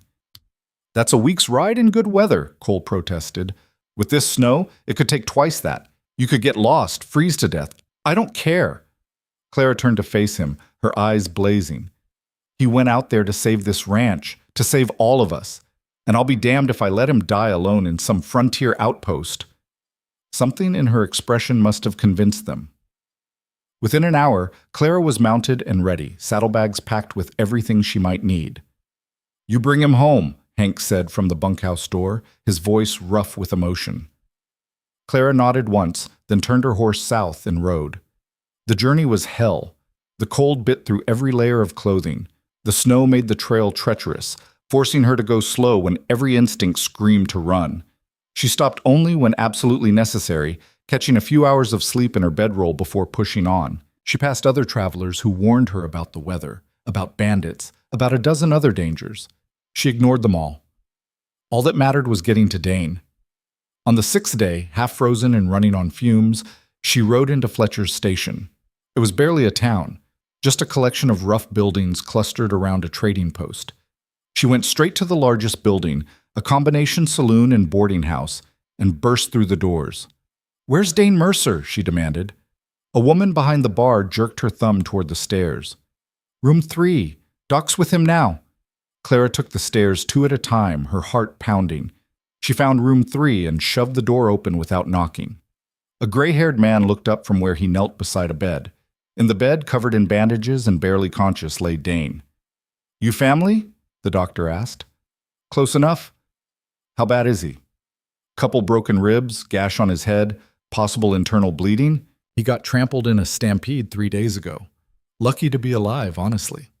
Clara crossed to the bed, her hand finding Dane's. His skin was hot with fever, his breathing shallow and labored. "Dane," she whispered. I'm here, and you're going to be fine." His eyes flickered open, glassy and unfocused. "Clara?" "Yeah, it's me. How?" He coughed, wincing in pain. "How'd you get here?" "Same way you would have if it was me lying there. I rode straight through hell and didn't stop." She smoothed his hair back from his forehead, her hand trembling. "You scared me, you stubborn fool." "Sorry," he rasped. Cattle spooked. Couldn't get clear. "Shh. Don't talk. Just rest." The doctor cleared his throat. "He needs to stay put for at least a week. Moving him now could kill him." Clara nodded without taking her eyes off Dane. "Then we stay." She didn't leave his side for the next 7 days. She tended his wounds, forced water and broth down his throat, sat with him through the fevers and the nightmares. When he was strong enough to talk, he told her about the drive, how successful it had been right up until the last day, how they'd gotten spooked by a wolf and stampeded, how he'd been caught in the middle of it. "Got the money, though," he said with a weak smile, gesturing to a bag in the corner. "Sold every head for premium price." Claire wanted to yell at him, to tell him the money didn't matter if he'd died getting it, but she could see the pride in his eyes, the satisfaction of having accomplished what he'd set out to do. So instead she kissed his forehead and whispered, "You did good." On the 8th day, the doctor declared Dane well enough to travel if they took it slow. Claire rented a wagon and made a bed in the back, padding it with every blanket she could find. They started the long journey home, Dane sleeping most of the time while Clara drove, her eyes constantly scanning for threats. They traveled slow, stopping frequently to let Dane rest. What had taken Clara 6 days going out took them nearly 2 weeks coming back. But finally, on a cold morning in late November, they crested the rise and saw the ranch spread out below them. Cole and Jimmy were waiting in the yard, their faces breaking into grins when they saw the wagon. They helped Dane inside, settling him in his own bed with a gentleness that brought tears to Clara's eyes. "Welcome home, boss," Cole said gruffly. Dane managed a smile. "Good to be back." That night, lying beside Dane in the bed they now shared openly, Clara listened to his steady breathing and felt something settle deep in her bones. They'd made it.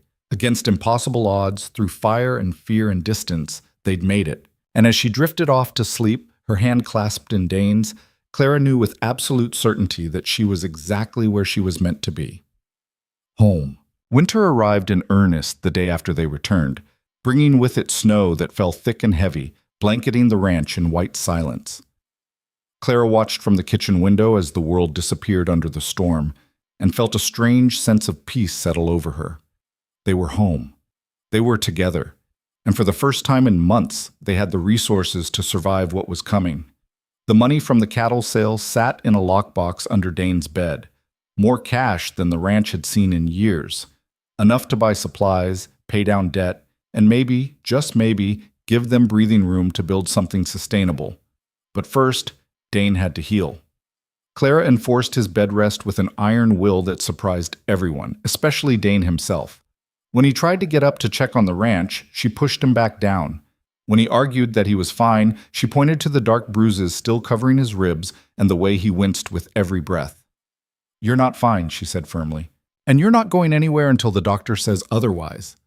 The ranch needs you alive, so lie down, shut up, and let me take care of things." Dane stared at her for a long moment, then slowly settled back against the pillows. "You're terrifying when you're determined. You know that?"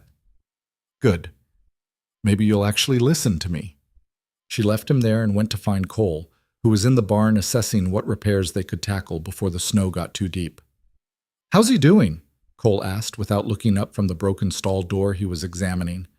"Stubborn, thinks he should be up working." "That sounds like the boss." Clara crossed her arms, looking around the damaged barn. Even with the walls stabilized, it was a skeleton of what it had been. "We need to prioritize. What's most critical?" Cole straightened, his breath forming clouds in the cold air. "Water system. The pump's been freezing at night. If we don't fix it soon, we'll be hauling water by hand all winter." "What else?" "The chicken coop needs insulation, or we'll lose birds to the cold. The fence line on the east pasture is still down. That's where we'll need to keep the cattle close for winter feeding. And the roof on the bunkhouse has been leaking. Won't matter much until the snow melts, but then it'll be a problem." Clara mentally calculated costs and priorities. The water system first. That affects everything. Then the chicken coop and the fence. The bunkhouse roof can wait until spring. "You want me to ride into town for supplies?" "No. I'll go. I need to make arrangements with the bank anyway. Pay down what we owe and make sure they know we're solvent." Clara pulled her coat tighter. "How's Jimmy doing?" Cole's expression darkened slightly. "Working himself too hard, trying to make up for us being short-handed. I told him to ease up, but the kid doesn't listen. I'll talk to him." "And Hank?" "Making good progress. Should be back to full strength by spring." Clara nodded, filing away the information. "Keep everyone focused on what we can control. I'll be back from town by tomorrow night." She rode out before dawn the next morning, the money carefully hidden in her saddlebags. The trip to town took most of the day through snow-covered trails, but Clara pushed through, driven by the need to secure their position before anything else could go wrong. The bank was nearly empty when she arrived, just a few customers conducting quiet business. Clara walked straight to the same clerk who'd first dismissed her weeks ago. "I need to speak with Mr. Morrison," she said. The clerk's eyes widened slightly in recognition. "I'll see if he's available." This time, Morrison came out to meet her personally, his smile tight and professional. "Miss Vance, what can I do for you?" Clara pulled out a leather pouch heavy with coins and bills. "I'm here to make a payment on the Mercer Ranch loan, $1,500. Morrison's eyebrows shot up. "That's quite a substantial payment." "The cattle drive was successful. We're settling our debts." Clara met his gaze steadily. "I'll also need a receipt showing our current balance and confirming our extension through spring." Morrison's jaw tightened, but he couldn't refuse. He counted the money carefully, made notations in his ledger, and provided Clara with documentation showing their new balance. The loan wasn't paid off, not by a long shot, but they'd cut it nearly in half. "You'll still need to make regular payments," Morrison said, sliding the papers across his desk. "We're aware. We'll be here every month." Clara tucked the documents into her bag. "And Mr. Morrison, we'll be watching the calculations very carefully from now on." His smile turned brittle. "I'm sure you will." Clara spent the rest of the day purchasing supplies: tools, lumber, chicken feed, flour, salt, everything they'd need to get through winter. She arranged for delivery of the larger items and packed what she could carry onto her horse. She was loading the last of the supplies when a voice behind her made her freeze. Clara Vance. Well, I'll be damned. She turned to find a man leaning against the hitching post, his smile familiar in a way that made her stomach turn. Thomas Greer. She'd known him years ago, back when she'd worked in a saloon in Wyoming. He'd been a card dealer then, smooth-talking and dangerous. "Thomas," she said neutrally, "what brings you to Montana?" "Looking for opportunities, same as always." His eyes raked over her, assessing. "Heard you'd settled down, ranching, of all things. Never took you for the domestic type." "People change." "Do they?" He pushed off the post, moving closer. "Or do they just pretend to until something better comes along?" Clara's hand moved to the knife at her belt. "I'm not interested in whatever you're selling, Thomas. Move along." "Now, is that any way to treat an old friend?" His smile widened, showing too many teeth, especially when that friend might have information you'd find valuable. Despite her better judgment, Clara paused. "What kind of information?" "The kind about a certain banker who's been making some questionable investments with depositor funds. The kind that might give you even more leverage if you needed it." Thomas tilted his head. "For a price, of course." "I don't need your help." "Maybe not now, but insurance is always useful." He pulled out a card and pressed it into her hand. "When you change your mind, you can find me at the Silver Dollar. I'll be around for a while." He walked away before Clara could refuse the card. She stared at it for a moment, then shoved it deep into her pocket and tried to forget about it. The ride back to the ranch was slower, weighed down by supplies. Clara used the time to think, to plan, to imagine the future they were building. The encounter with Thomas had unsettled her, reminded her of the life she'd left behind, but she pushed the unease aside. That wasn't her world anymore. This was. She arrived at the ranch after dark to find lantern light glowing in the windows and smoke rising from the chimney. The sight filled her with a warmth that had nothing to do with the fire and everything to do with the knowledge that she was coming home to something real. Cole and Jimmy met her in the yard, helping unload the supplies. Clara asked after Dane and learned he'd finally stayed in bed all day, though he'd driven everyone crazy with questions about ranch operations. "He's going to be impossible when he can finally get up," Jimmy said, grinning. "Let him try," Clara said. "I'll just put him back down." She found Dane sitting up in bed, a ledger spread across his lap. He looked up when she entered, his face lighting with relief. "You made it back." "Did you doubt I would?" Clara sat on the edge of the bed, suddenly aware of how exhausted she was. "Always worry when you're gone." Dane set aside the ledger and pulled her close. "How'd it go?" "Paid down the loan, bought supplies, made sure Morrison knows we're not going anywhere." She leaned into him, breathing in the familiar scent of him. "We're going to make it, Dane. We're actually going to make it." His arms tightened around her. "Because of you. All of this is because of you." "No, it's because of us, because we fought for it together." They sat like that for a long while, holding each other in the quiet warmth of the room, listening to the wind howl outside and feeling grateful for walls and warmth and each other.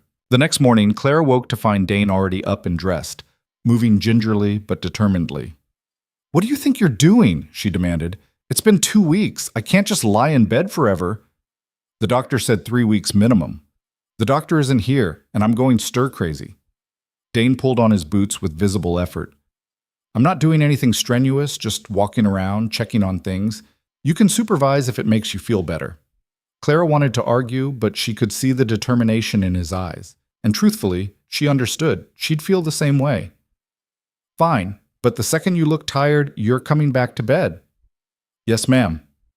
They walked the property together, Dane moving slowly but steadily. Clara watched him take in the changes, the repaired pump, the insulated chicken coop, the new fence posts waiting to be set. She saw pride and gratitude warring with guilt on his face. "You did all this while I was laid up," he said quietly. "Cole and Jimmy did most of it. I just told them where to start." "Still, you kept everything together, kept everyone working. Hell, you rode through a blizzard to find me." He stopped, turning to face her. "I don't know what I did to deserve you, Clara Vance. You pulled a stranger out of danger and asked for nothing in return. That's what you did."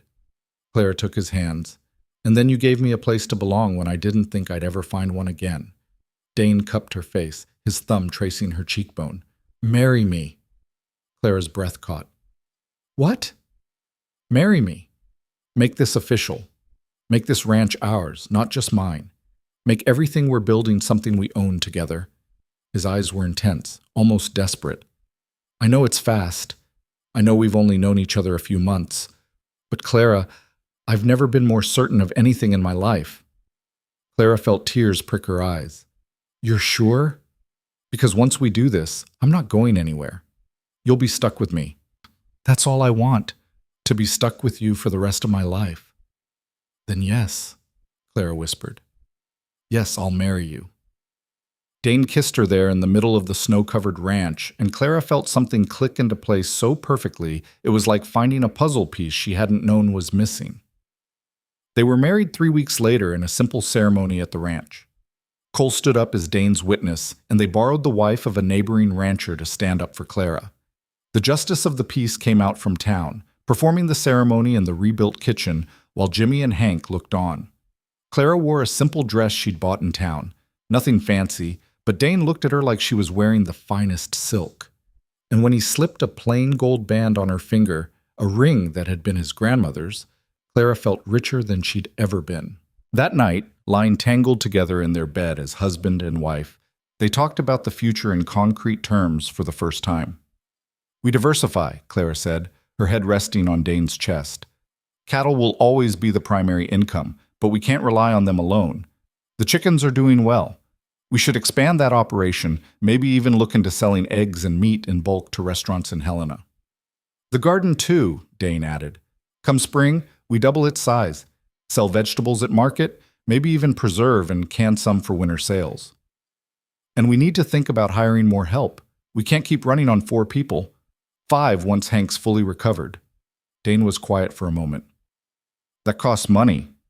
So we make more money. We work harder, smarter. We take the foundation we've built and we expand it. Clara propped herself up on one elbow, looking down at him. This place can be more than it was, Dane. It can be something new, something better. You really believe that? I know it. And she did. For the first time in her life, Clara could see a clear path forward. It wouldn't be easy. Nothing worth having ever was. But it was possible. Real. Achievable. Winter passed in a blur of work and planning. They ordered seeds for spring planting, researched chicken breeds, made connections with potential buyers. Dane's strength returned fully, and he threw himself into preparations with the same intensity Clara had come to expect. Cole proved invaluable, his years of experience providing insights they'd have missed otherwise. Jimmy matured under the increased responsibility, becoming more confident and capable. And Hank, finally healed, returned to work with a determination to prove his worth. Spring arrived like a promise kept. The snow melted, revealing ground ready to be worked. Clara and Dane stood in what would become the expanded garden, planning where to put what crops, arguing good-naturedly about spacing and varieties. We should put the tomatoes here, Clara said, gesturing to the south-facing slope. Tomatoes need support structures. That's too much work for this year. Then we build support structures. Dane, if we're going to do this, we do it right. He laughed, pulling her close. You're relentless, you know that? You love it. I do. I really do. They broke ground on the garden expansion that afternoon, working side by side in the warming sun. By evening, they'd marked out plots and started preparing the soil. It was backbreaking work, but satisfying in a way Clara had never experienced before. This was hers. Theirs. Something they were building from nothing. That night, sitting around the dinner table with Cole, Jimmy, and Hank, Clara looked around at the faces that had become family and felt a surge of fierce protectiveness. I want to propose something, she said, setting down her fork. Everyone looked at her. We make this official, not just me and Dane, but all of us. We turn this into a real partnership. Everyone who works this land gets a share of the profits, not just wages. We build this place together. We succeed or fail together. Cole's eyebrows rose. You're talking about making us partners? In a way, you'd still answer to Dane and me on major decisions, but you'd have a stake. A real stake. Something to build a future on. The men exchanged glances, uncertainty and hope mixing on their faces. Why would you do that? Jimmy asked quietly. Because you've earned it, Dane said, speaking up for the first time. Every one of you has stuck with this place when you could have left, when you should have left. You've worked for scraps and promises, and you've never complained. That kind of loyalty deserves more than just wages. Hank cleared his throat roughly. That's mighty generous of you, boss. It's not generous. It's smart. And it's right. Clara looked at each of them in turn. What do you say? Cole spoke first. I'm in. Me too, Jimmy said, grinning. Hank nodded. Count me in. Clara felt something warm bloom in her chest. This was more than just a business arrangement. This was building something that would outlast all of them. A legacy. The spring planting happened in a frenzy of activity. They worked from dawn until well past dark, getting seeds in the ground, setting up irrigation, building the support structures for tomatoes and beans. The chicken coop was expanded to hold 50 birds, and they purchased young pullets that would start laying by summer. Clara also made good on her plan to sell bread in town, but she expanded it. She started making pies, jams, preserved vegetables, anything she could sell at market. Twice a week she'd load up the wagon and head to town, returning with cash and orders for more. The money started coming in. Slowly at first, then with increasing steadiness. They paid down more of the loan. They bought better tools, quality livestock, supplies that didn't fall apart after one use. And the ranch started to transform. The burned barn was rebuilt, this time with a proper roof and reinforced walls. The fence lines were repaired and extended. The garden exploded with growth, producing more vegetables than they knew what to do with. Clara taught herself canning and preservation, putting up jars that would feed them through next winter and provide product to sell. By midsummer, they'd hired 2 more hands, young men looking for work and a chance to build something. Clara vetted them carefully, and they proved their worth quickly. The ranch was thriving, actually genuinely thriving, but success brought its own challenges. The neighboring ranchers who'd watched the Mercer Ranch struggle for years started to take notice. Some were supportive, asking for advice, forming partnerships for shared resources. Others were less friendly, viewing the ranch's recovery as a threat. One of those was Wade Cunningham, who owned the largest spread in the territory.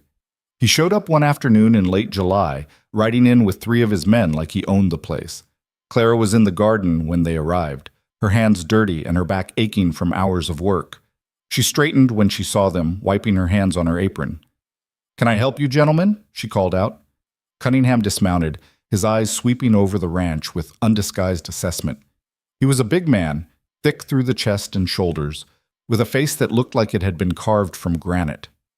"I'm here to speak with Mercer," he said, his voice carrying the weight of someone used to being obeyed. "About what?" "Ranch business. Now fetch him." Clara felt her spine stiffen. "Mr. Mercer is in the north pasture checking fence lines. I'm Clara Mercer, his wife and co-owner of this ranch. Anything you need to discuss with him, you can discuss with me." Cunningham's eyes narrowed. "This is between ranchers. Run along and get your husband." Before Clara could respond, Dane appeared from the barn, Cole and Jimmy flanking him. He must have seen the riders arrive. "Mr. Cunningham," Dane said, his voice neutral but his posture tense. "What brings you to my property?"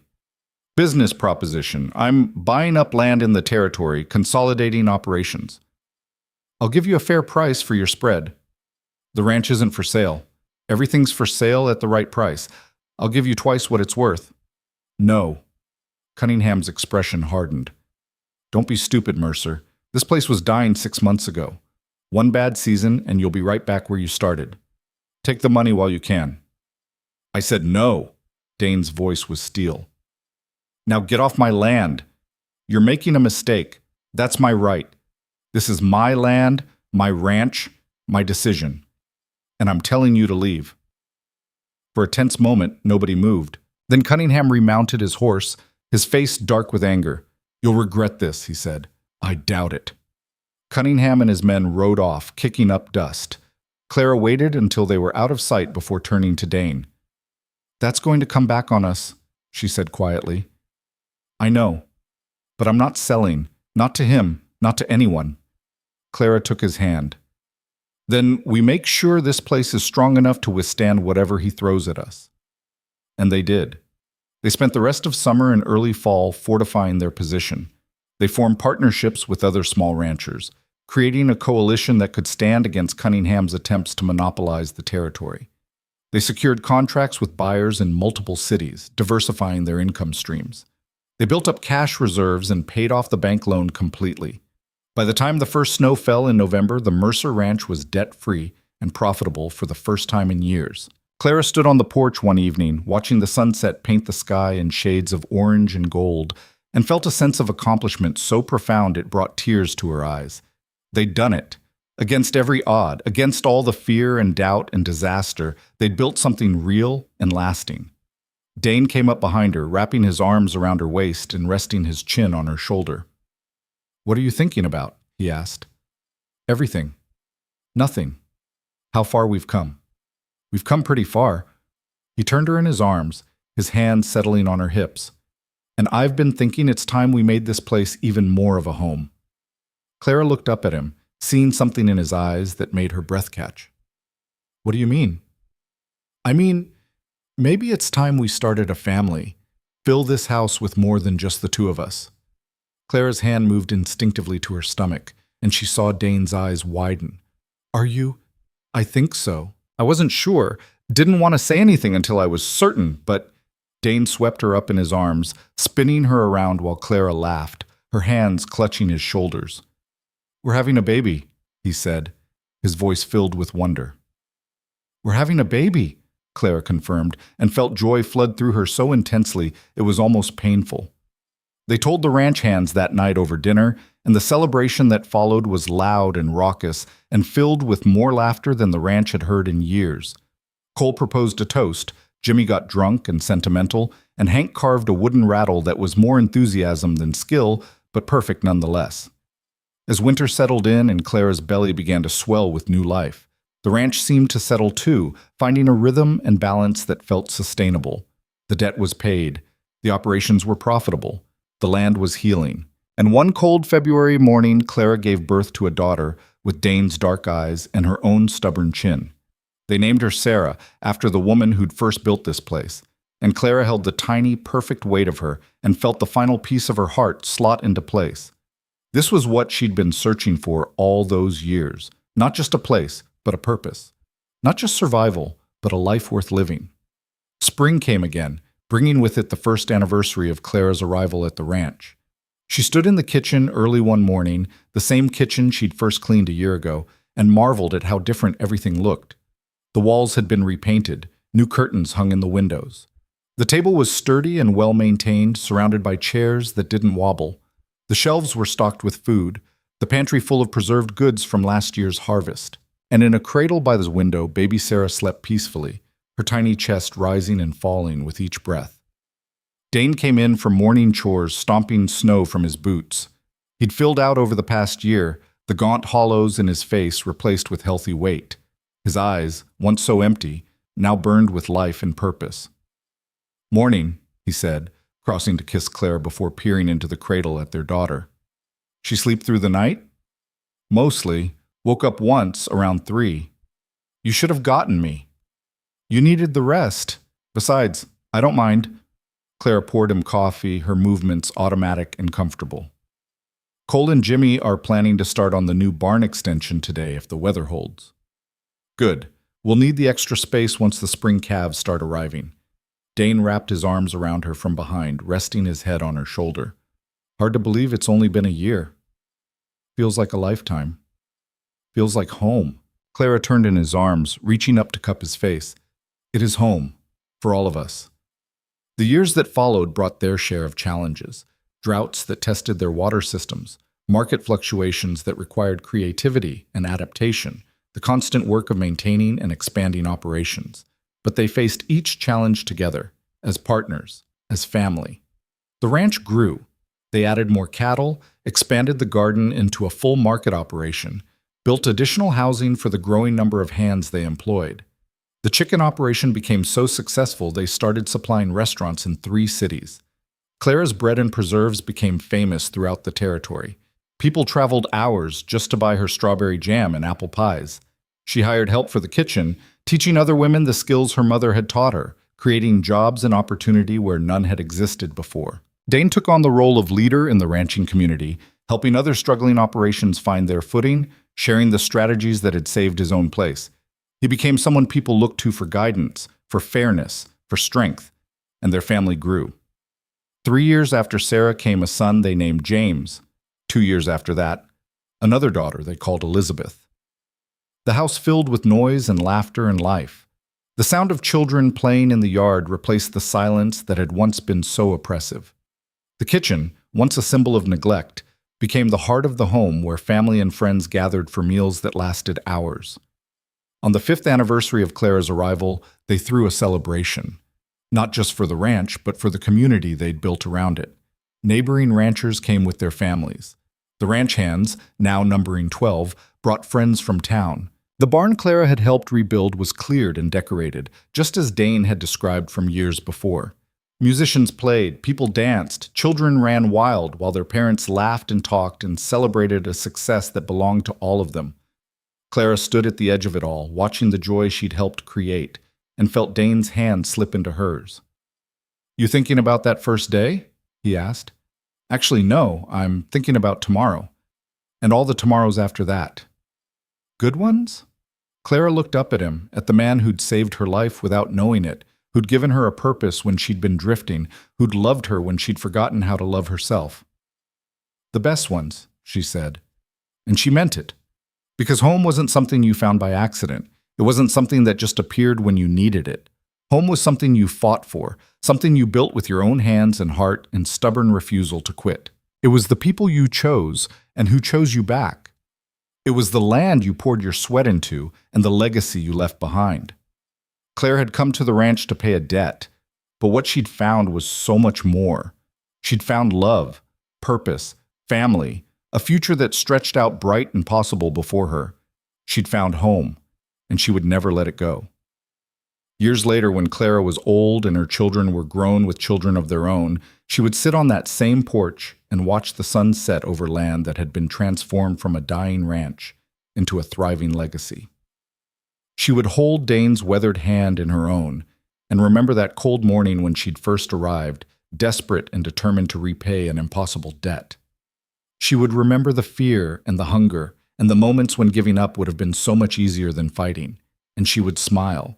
Because in the end, the debt she'd thought she owed had been nothing compared to the gift she'd received. A life worth living, a love worth fighting for, a home worth keeping, and that, Clara knew, was worth more than all the gold in Montana.